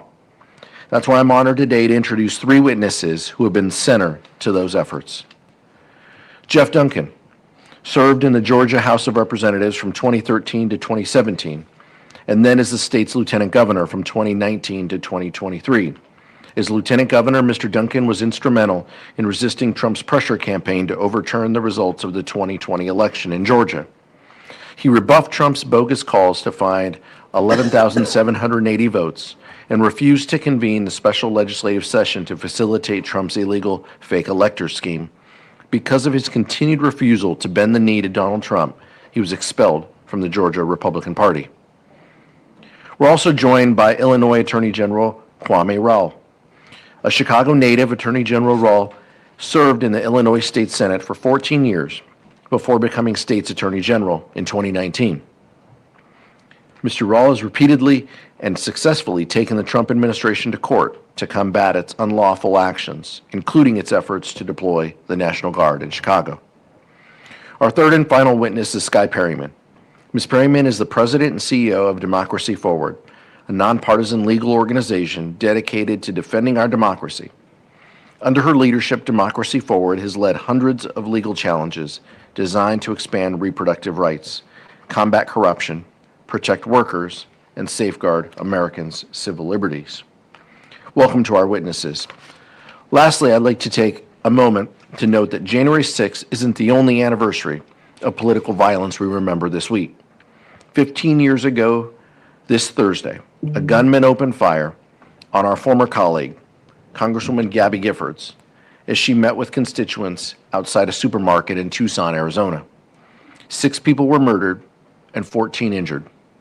Among those killed was Gabriel Zimmerman, a young congressional aide who served as Congresswoman Giffords' community outreach director. A social worker by training, Gabe devoted his life to helping people in his hometown. His decision to enter public service should have been one step in a long and rewarding career. Instead, it made him a target. Democracy demands disagreement, but it cannot abide violence. Civil debate and disobedience are the American way, the only way. Death and destruction have no place in our politics. Today, as we sit here in the Gabe Zimmerman Memorial Room of the United States Capitol, we remember Gabe's service and sacrifice on behalf of this country, and we commit to honoring him the best way we know how, continuing our work to stem the rising tide of political violence in America. Our democracy depends on it. Thank you, and I yield back to Chairman Thompson. Thank you so much, Mr. Aguilar. I'll now recognize our witnesses, each for 5 minutes, to provide summaries of their testimony. Their full written remarks will be submitted for the record. Lieutenant Governor Duncan, you're recognized. Thank you, Mr. Chairman, and members of the committee for inviting me here today to testify. I want to start my comments by restating the obvious. Donald Trump's attempt to overturn the 2020 election was not about validating an election, but instead was a series of organized and unlawful acts meant to upend the democratic process through any means necessary.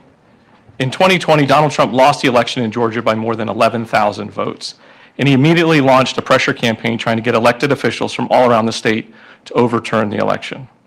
At the time, I was a Republican, but there was no way I was going to illegally throw out millions of votes in our state. So within hours of the polls closing and Donald Trump started spreading lies, I stood up to him. And make no mistake about it, it's instantly put a target on my back. Our families had fully armed state patrol officers positioned outside our house because our family received death threats virtually every time Donald Trump went to Twitter and lied about me. We were harassed by MAGA disciples almost everywhere we went out in public. Our kids got picked on in school. The list goes on and on and on, all because I was telling the truth. I'm often asked, why'd you do it, Jeff? Why did you stand up against a sitting president? Why did you take on an entire political party? It's in that moment I was reminded of our family motto, doing the right thing will never be the wrong thing.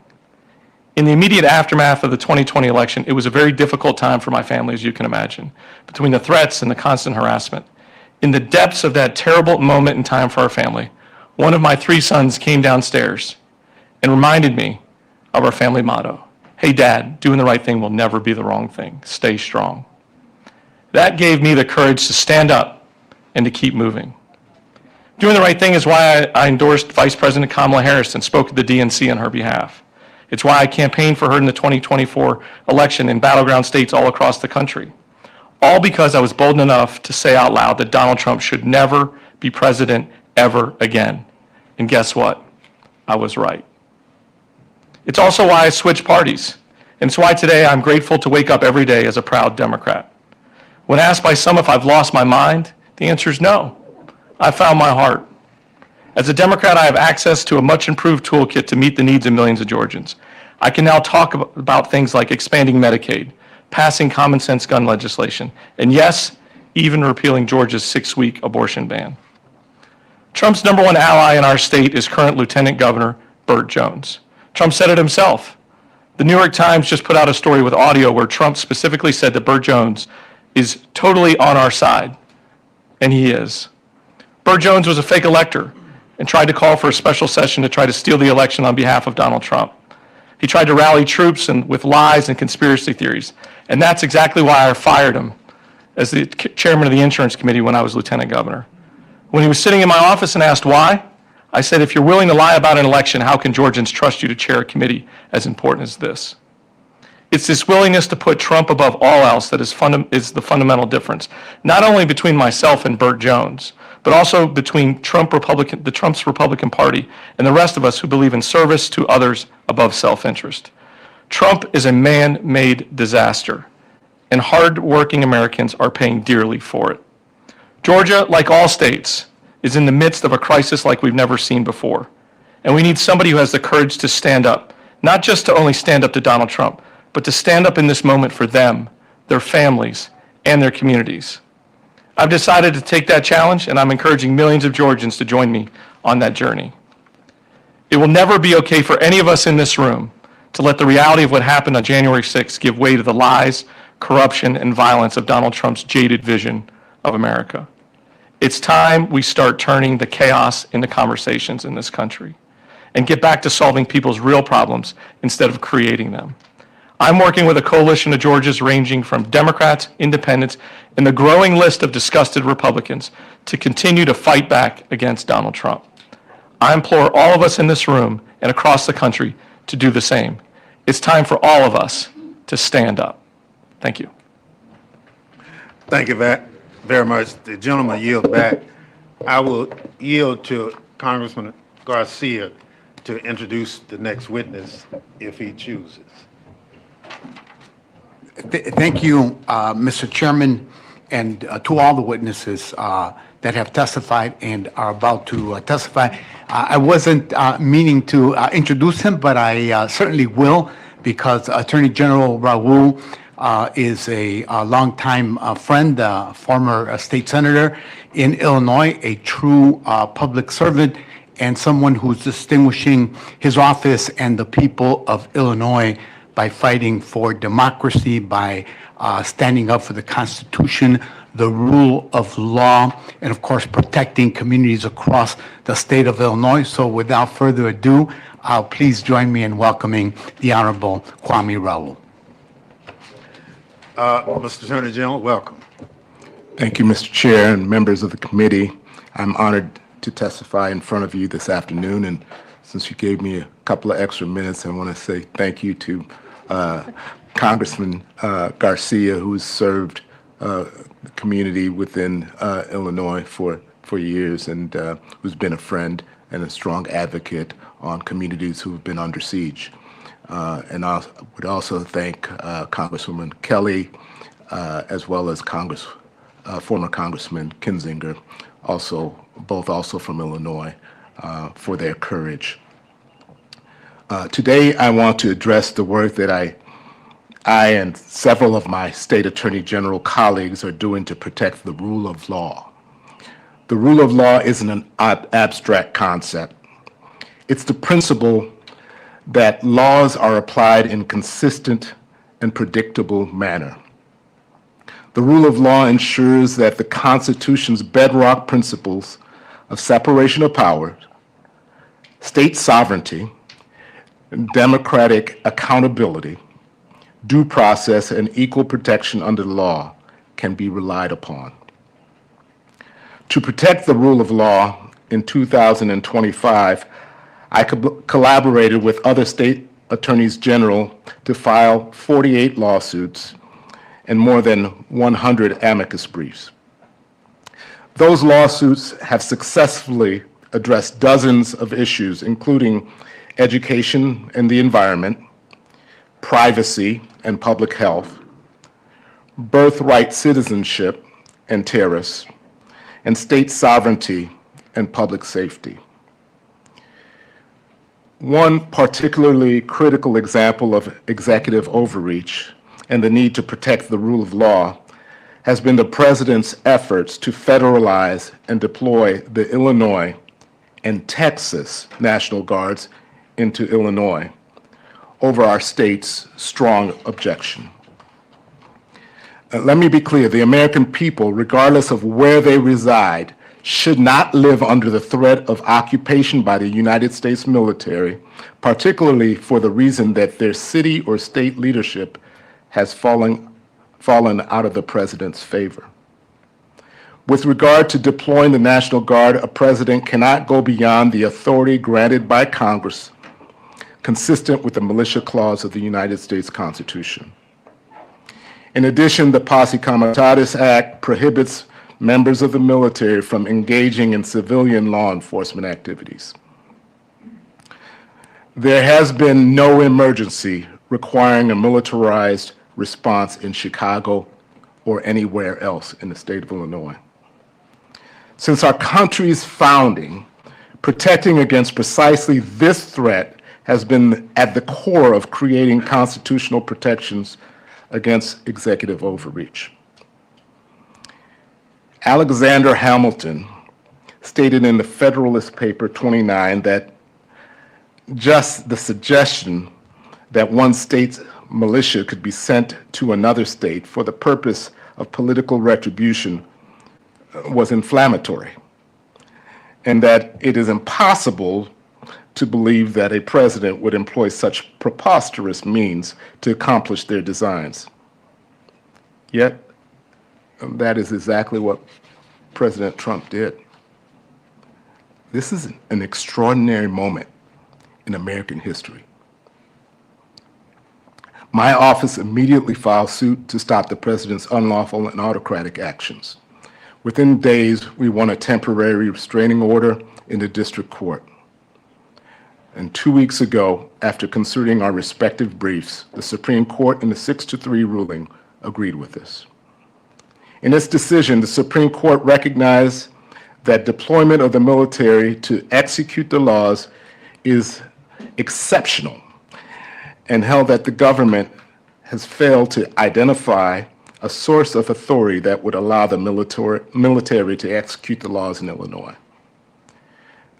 This decision was not only important to those of us in the state of Illinois, but to those in California, Oregon, and throughout our nation. I and my partner, state attorneys general, remain unafraid to defend the rule of law for all of the American people. Thank you for inviting me to speak today, and I'm happy to answer any questions. Thank you so much for your testimony. Ms. Perriman, you're recognized. Thank you, Mr. Chairman, and thank you for convening this hearing today. We've heard throughout the day about the horrific acts of January 6, 2021, and so today I'm going to focus on the aftermath and what we can all do to respond. In the months following January 6, 2021, the United States was added to a list of global backsliding democracies by the International Institute of Democracy and Electoral Assistance. And our nation has remained on that list every year since. That already concerning backslide has become accelerated and rapidly accelerated over the past 11 or so months, as the president and his allies in this Congress have sought to govern in a way that is on a collision course with the United States Constitution. The president has sought to usurp the power of this Congress through impounding funds, through removing a head of state without notification or authorization from Congress, and blatantly dismantling agencies across the federal government that Congress has sought and created to serve people. The Department of Justice has become politicized, aiding and abetting the types of conduct that we saw on January 6th. And there are reports now of scores of cases where the Department of Justice is providing false and incorrect information to federal courts across the country. The president has sought to enrich himself and his friends and allies while people in this country have no health care and are struggling to make ends meet. The president and his allies in Congress are seeking to undermine the ability of people to vote in our free and fair election system. And all of this is happening while on a near daily basis, we at Democracy Forward and so many lawyers across the country are having to go to court every single day to defend the rights of people, whether under the First Amendment, the Due Process Clause, or the Equal Protection Clause of our Constitution from the president's attacks. The threats to our democracy that many of you experienced on January 6, 2021 are now on a national and global stage because of the president and his allies' approach to governing. And it is all the more ironic that this is happening on the 250th year where we will celebrate the anniversary of this country declaring its independence from a king. But yet there is another part of this story that we have been honored at Democracy Forward to see every single day in communities across the country. And that is as powerful institutions have pulled back or decided they're going to sit on the sidelines and succumb to the president's intimidation tactics, we have seen the American people all across the country step forward. As the president and his allies tried to intimidate Americans for peacefully using their voices in protest of this administration's excesses, as he tried to intimidate people for peacefully declaring the most American slogan I can think of, "No Kings," millions of people took to the streets in the largest peaceful mobilization of United States citizens in this country's history last year, unintimidated by the president. It's a stroke of dark irony that as this president would pardon violent rioters and insurrections, he would have the audacity to call the American people across this country un-American for saying something like no kings. Over the past 11 months, there have been more than 500 federal court cases filed by people in communities, attorneys general, and members of civil society across this country seeking to defend people's rights. And the people are winning. They're winning in courts with judges that were appointed by President Trump himself, judges appointed by Republican presidents, and judges appointed by Democratic presidents. And they are winning notwithstanding that the president continues to intimidate and seek to threaten lower court judges, as well as lawyers bringing these cases. Civil servants, the individuals who serve our government regardless of who is in power, those civil servants that the president has sought to fire or undermine in their jobs, they're still working for the American people. At Democracy Forward, a number of civil servants are former civil servants who have been fired by the president are putting their expertise to work to be able to plan for a government that someday will listen to and deliver for the people, unlike this administration, through our Democracy Works 250 program. And across the nation, we have seen people of all ideological and political backgrounds join together in defense of our democracy and in defense of non-negotiable principles behind our democracy as part of a We Hold These Truths initiative that launched on July 4th last year. Today, we are launching a pledge during this 250th anniversary of the United States, this anniversary year, and on the anniversary of January 6th, for all Americans to show their support around the 5 principles, non-negotiable principles of American democracy. That's voting in elections, equality, due process, personal freedom, and the rule of law.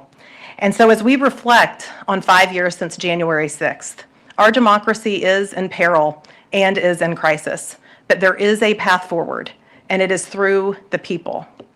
This Congress is going to need to do a lot of work to check the president's excesses, to protect the American people and our right to vote and our right to elections, and people across this country are going to have to continue to keep showing up, and we will in communities and courts across the country. Thank you so much for having me, and I look forward to your questions. Thank you so much for your enlightening testimony from our witnesses. In my opening statement, I said one of the lessons from January 6th Select Committee was that our institutions withstood President Trump's coordinated attack because Republicans put country over party. They put their oath to the Constitution above loyalty to one man. Lieutenant Governor Duncan is one example of that type of political courage. I'd like to ask this panel what each of you think Republicans should do when they see what is coming out of the current administration, and where should the Republican Party go after Trump to help restore American democratic institutions? Lieutenant Governor. Well, thank you for the question. I made the decision to leave the party altogether and to move on to a better place to call home, a better place to meet the needs of Georgians. Like I said in my statements, it gives me a much better toolkit every morning when I wake up to not drive by that hospital and see a scared family because they don't have health insurance walking in there knowing they're going to bankrupt their family, or driving by that school and having to blame the teachers, or trying to justify anything that Donald Trump does. I think that Republicans are in the midst of a crisis right now, a crisis of epic proportion. Even Marjorie Taylor Greene's leaving, as it appears. But they're in a crisis because nobody can explain Donald Trump. Nobody wants to explain Donald Trump. Nothing makes sense. And so for me, I think we need to wake up and want to solve problems. I'll say this, the job of president has the least effect on any of our lives, average Americans, right? They don't determine the president doesn't determine what your kids learn in school right away, or how much traffic you sit in, or how safe your neighborhood is. But the president sets the tempo for the country. And this country is desperate for a role model, for somebody who gets up every day, slightly left, slightly right, you pick it. But somebody who's a role model, who's respectable and honest, and sets an example for kids and college kids and students and entrepreneurs and retirees and military officials. Sets the example for everybody. That's what this country is in desperate need of. Donald Trump's not that example. Mr. Attorney General, you want to take a stab at it? Yeah, thank you, Mr. Chairman. You know, Mr. Chairman, there are some matters that I do collaborate with my Republican counterparts on consumer protection and other matters. However, this area of executive overreach is one that I would hope that I would wish that they would partner with us, but they have not, because the traditional values that Republicans have advocated for, state sovereignty, the 10th Amendment used to be their thing, but they've been silent. The cases that we've filed, those to preserve education funding, have not been cases filed just that impact blue states, but they impact red states as well. The Congress, you all have put conditions on making sure that critical cancer research, Alzheimer research at NIH is appropriately funded. This does not only impact research institutions in blue states, but it also impacts research institutions in red states. And so we have 23 Democratic attorney generals stepping up to the plate when in fact it should be all state attorney generals stepping up to the plate to protect the citizens of all 50 states from the executive overreach that we've seen from this administration. Thank you so much. Ms. Parama?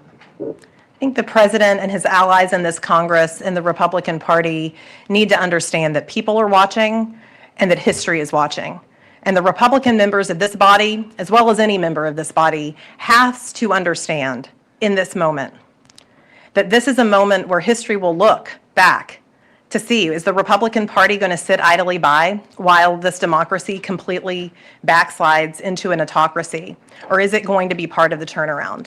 There should be no room in this body or any body across the United States for elected representatives that will not defend the right to vote, that will not decry violence, that will not defend free and fair elections, and yet we have a president and his allies that are trying to use the machinery of the federal government to undermine free and fair elections and to undermine people's basic constitutional rights, literally disappearing people.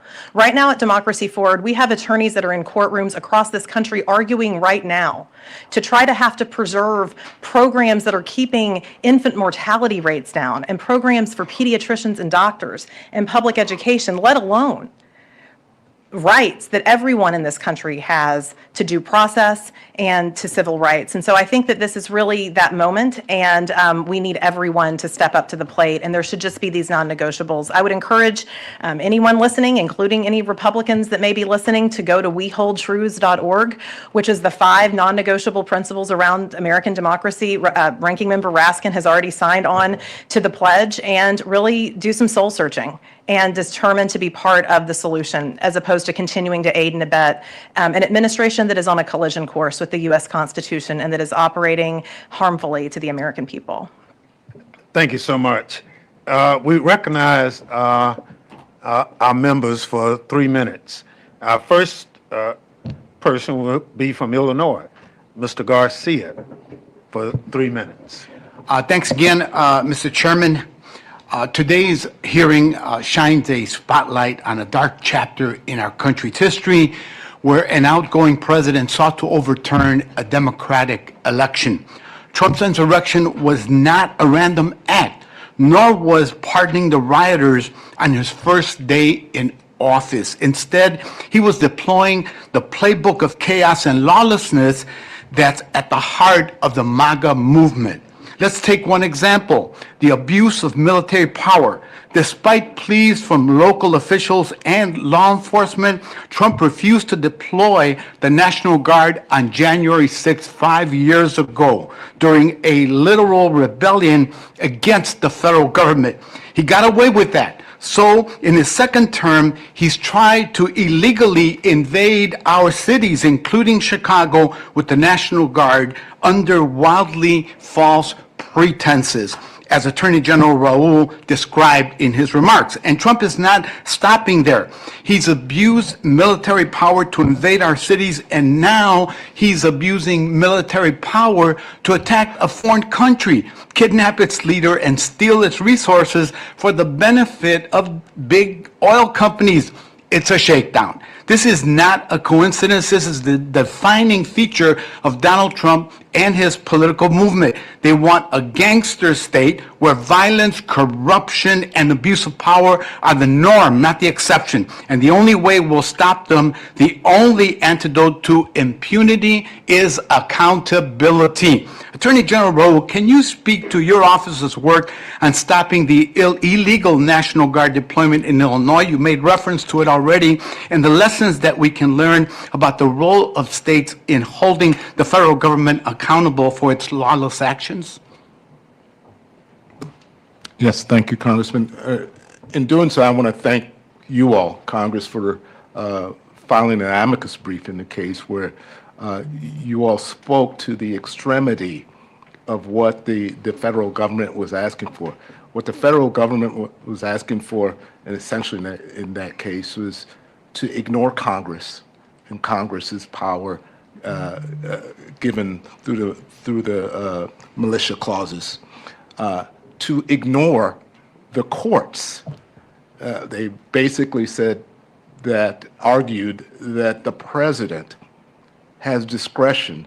It's not reviewable by even the courts to deploy the military onto the streets of American cities. I can't overstate how extreme that position, how frightening that position and that argument is. And that's why we took to action, and unfortunately, the Supreme Court denied their motion to stay. And what should Congress take away from that? That you should continue to assert your power as Congress. One consistent theme throughout the 48 cases that I mentioned is the administration ignoring what we learned in Schoolhouse Rock, that we have separations of powers and that Congress has been given the authority to appropriate, and Congress has been given the authority to set guidelines for the executive branch to carry out. Thank you. Appreciate your indulgence, Mr. Chairman. Yield back. Thank you very much. Chair recognizes the gentleman from Maryland, Mr. Raskin. Thank you kindly, Mr. Chairman. Thank you to all the witnesses. Lieutenant Governor Duncan, you were one of the people being told by Donald Trump, just find me 11,780 votes. That's all I need, right? And he thought it was just a matter of party loyalty. It would be obvious because at that point you were Republican, right? But you didn't think it was a question of party loyalty. You thought it was just a question of where were the votes, counting the actual votes of the people, right? You were one of numerous election officials around the country who refused to buckle under when Trump did that. That wasn't Donald Trump trying to stop election fraud. That was Donald Trump trying to commit election fraud. I wonder if you would give us a little more insight into what your thought process was, and also what do you think would have happened had you given in and other election officials given in at that point? Thank you for the question. I think that's the important part to hang on is how, I don't think most Americans recognize or realize how close we were to breaking the back of democracy. I mean, if just a handful of us that had early on were very out front with this saying, look, there's no election fraud. And then all of a sudden we would have checked the brakes at some point and walked up to a microphone and said, you know what, I now do have concerns. The momentum would have shifted and we would have seen chaos. The moves made by Donald Trump and those around him, kind of his MAGA disciples and his administration, were very granular researched moves, right? They understood the mechanics of what a special session could do. But also they didn't understand the legalities or the constitutionality of why we would have a special session. We would do that to take care of the needs of Georgians, not to investigate some sort of conspiracy theory. I think it's most often when, even to this day, more than 5 years removed, a lot of Republicans walk up to me and they put their arm around me and they look both ways to make sure there's no microphones or cameras, and they'll say, hey, I appreciate you standing up for the right thing. I wish one day I could do it too. And I have two choices. I can either get mad and scream and holler at them and lose my mind in the moment, or I can play the long game and hope they wake up. And I think Republicans as a mass are starting to wake up one by one by one in creating this new way forward. So when all that failed, then Trump went to Mike Pence, to his own vice president, and he tried to get him to exercise imaginary powers to nullify electoral college votes on the floor of the House, including Georgia's. At that point, he basically just said, discredit these results and we've got you a slate of counterfeit electors. Use those instead. Do people in Georgia understand that this was not only violence, but this was a massive assault on voting rights? It was an attempt to steal the voice of the people of Georgia in the election. I think some do, but not all. It's unfortunate. That's part of the frustrating process that all of these pardons have come out. The gentleman I spoke about, Burt Jones, who is his chief cheerleader and is now the current lieutenant governor, was just recently pardoned. He was the ringleader of the fake electors group and this effort to create a special session. It was a very granular effort, as I mentioned earlier, and it's unfortunate. And in America, Americans are paying the price. As I said in my testimony, Americans day by day, if you're waking up and can't afford your groceries, that's a problem. Yeah. Final question for the other two witnesses. But both of you are on the front lines of defending our freedom, defending our democracy in court. And we're winning overwhelmingly in the federal district courts and in the federal appeals courts. And people have to understand the rule of law is holding there. The big problem is we get up to the Roberts Court's emergency docket, the shadow docket, and it's like the twilight zone for justice there. Tell us how you are maintaining hope and faith through this process and what you're telling people about still the persisting fundamental importance of defending rights in court and treating our federal judiciary with the respect that it's traditionally deserved. Well, Congressman, I draw some hope from Illinois v. Trump in the Supreme Court case that I've been referring to for a couple of reasons. Although the court did not address the issue of reviewability, which I thought it should, because this notion that the president has this authority to deploy the military and the courts don't have authority to review it is a very extreme notion. But one of the things that I think that many missed is footnote 4 in the case, which is Justice Kavanaugh taking a step backwards from his prior position that, in essence, race can be used as a notion for immigration stops, and that he took the time in that footnote to explicitly take a step back gives me a sense of hope. The ability of the American people to initiate litigation against their government, as you know, Ranking Member Raskin, is an incredible right and power that people have. And what we see in court after court is it's not just the court decisions, and we are winning in the vast majority of these cases because the president's policies are so extreme. But it's not just the court decisions. It's individual Americans stepping up to the plate and saying, I'm going to require a public accounting of what my government is doing to me because I have rights. And what we have seen is that this administration, in many instances, has backed off of a number of the cases that we are bringing in court once we win, or even sometimes before we win, because the people are using their voices. It helps when you all use your voices too here in Congress. We are seeing that the vast majority of these cases are not going to the Supreme Court. And then, of course, when they do go to the Supreme Court, it has not been a complete, it hasn't been sort of a complete losing record on behalf of people and communities, but it is concerning. But I will say that this is a place on the shadow docket where Congress really does have a role, and you've been a champion of asking these questions. Congress has a role and can have a role in the future in asking questions and in checking the way the Supreme Court is managing its dockets. It is not American, it is not consistent with the way the judicial process is supposed to work to have a Supreme Court that is issuing orders unexplained to the American people, overriding explained decisions from judges. And by the way, judges that all presidents have appointed, Democratic presidents, Republican presidents, and President Trump himself. That is a practice that needs oversight by this Congress, and it is a place where I would implore this Congress to pay attention and do more in the future. All of that said, is the people are winning in courts. The ability to initiate this litigation is incredibly important. And one of the reasons that Donald Trump is attacking judges and lawyers, and one of the reasons that they hold broad press conferences anytime they get even a morsel of a win from the Supreme Court, is because the legal strategies are working and they want to discourage people and want people to believe that they are not. And so we find hope in that and in the American people's persistence day in and day out. Yield back. Thank you.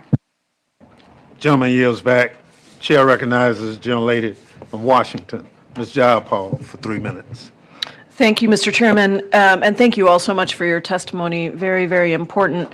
Attorney General Rowell, I want to thank you for your leadership in amidst Trump's assault on Chicago. As the top Democrat on the Immigration Subcommittee, I had the privilege of leading a field hearing with many of the members on this dais where we came to Chicago, and while the stories we heard were horrifying, the resilience, the strength, the courage, the unity of the leaders in Chicago and in Illinois was truly inspiring. As you've heard, 5 years ago today, as armed insurrectionists stormed the Capitol and overwhelmed our Capitol Police, then President Donald Trump took no action to deploy the National Guard for 3 hours and 19 minutes as police officers came under brutal assault defending democracy. Now, as president again, Donald Trump has attempted to deploy the National Guard troops to cities across the country over the objections of duly elected governors as well as the American people. And your victory, major Supreme Court victory that you've mentioned today, blocking the Trump administration's attempt to deploy 300 National Guard troops into Chicago over the governor's objections, is an important victory. Why did the president have clear legal authority to deploy the D.C. National Guard during the January 6th insurrection, but not the legal authority to deploy the Illinois National Guard into Chicago in 2025? Well, I think, as my colleague, A.G. Brian Schwab would say, that raises a question of D.C. statehood. We stand different from the District of Columbia in terms of our sovereignty as a state, and what I referenced to earlier, that the notion in our case is not only the federalization and deployment, federalization and deployment of the Illinois National Guard, it was the deployment of the Texas National Guard that the Texas governor had yielded into our state, and as I mentioned, Alexander Hamilton, who was a strong advocate for strong federal government, said it'd be ridiculous that this would ever happen, that the militia of one state, the National Guard of one state, would be sent into another. That really puts an exclamation point on where we have reached. And I stand, and I still think that there's probably still as room for the District of Columbia to argue against the rationale for deployment here within the district, but we stood a little bit stronger with regards to our autonomy as a state. Thank you. Mr. Chairman, I yield back.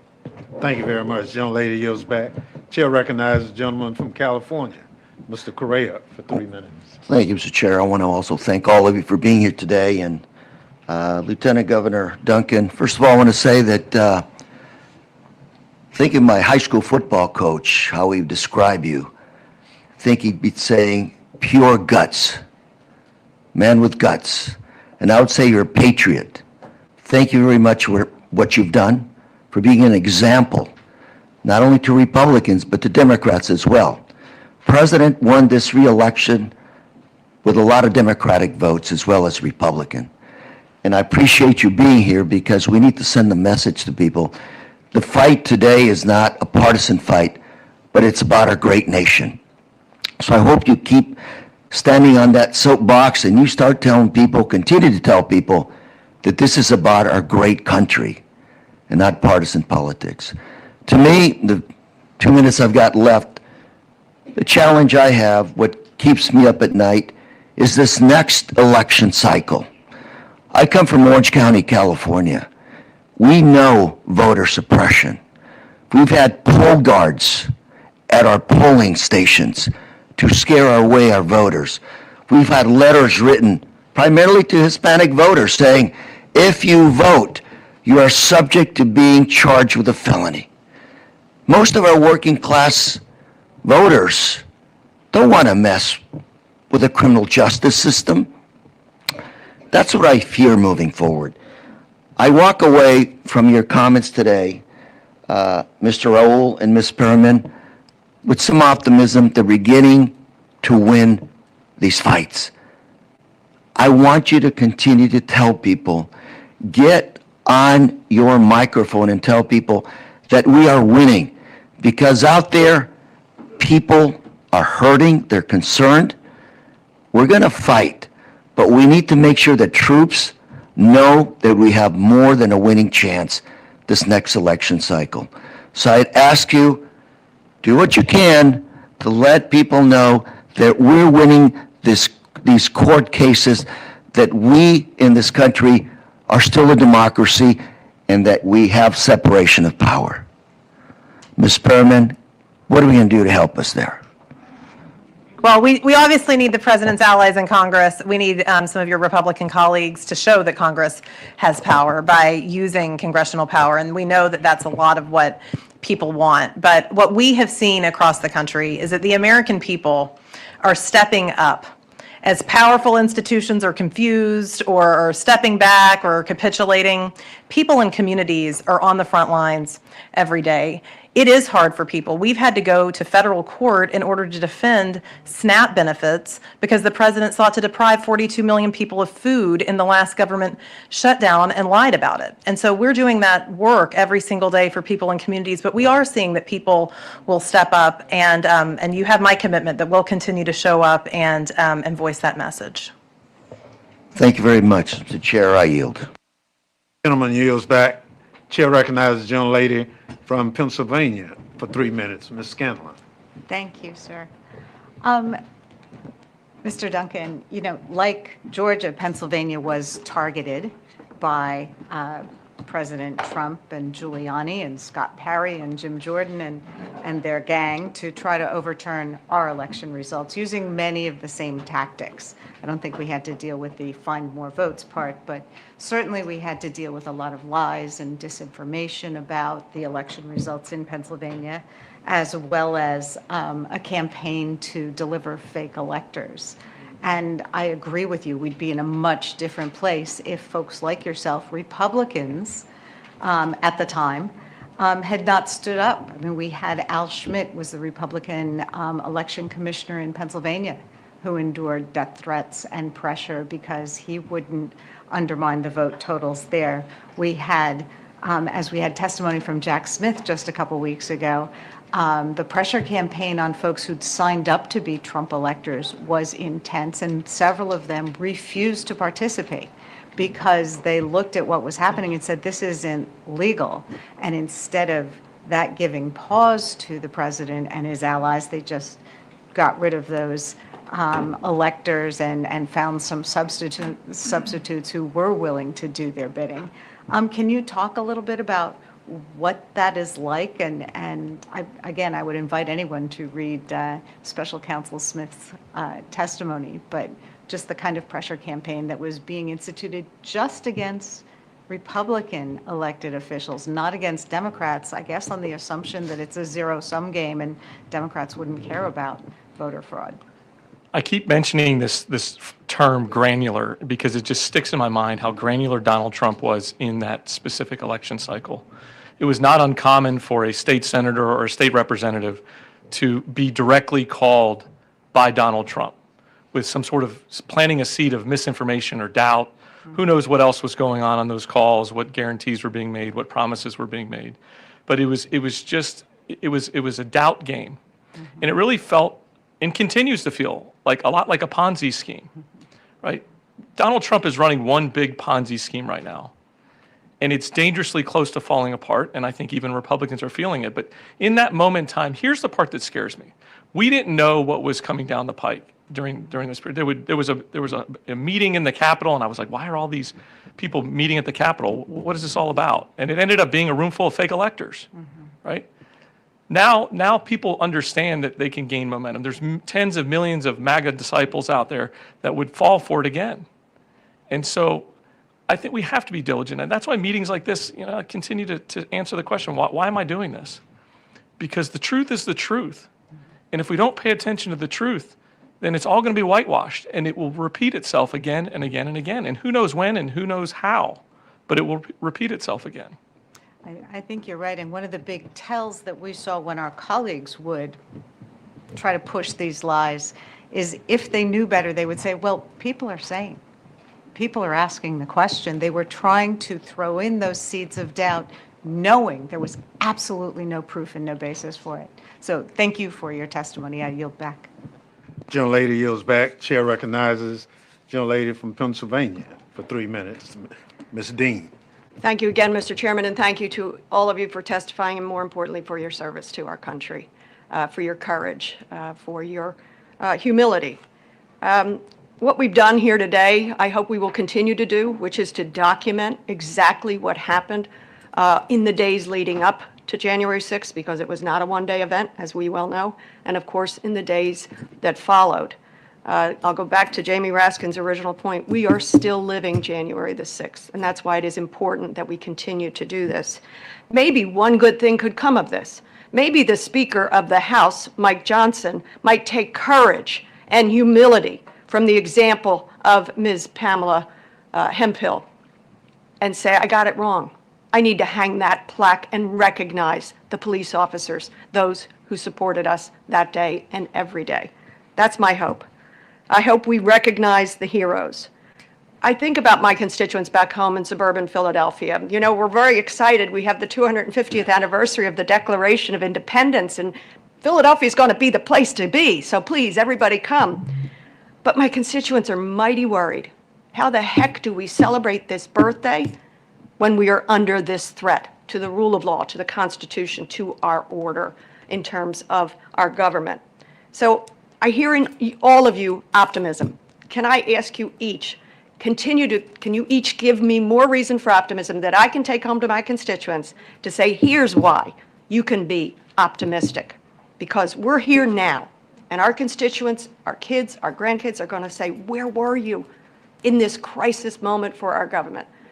Tell us some of your inspiration and hope for the future. My constituents are hungry for ethical government based on the rule of law. You know, I wake up every day believing truly that our best days are in front of us. And I hope every American can wake up with that mindset that our best days are in front of us. But there's a lot of Americans that can't right now. Yeah. There's a lot of Americans that can't afford groceries, can't afford rent, can't afford child care. Those are the issues that we need to focus in on. We have a healthcare crisis of epic proportion, and we have a president who hasn't mentioned it one single time in weeks.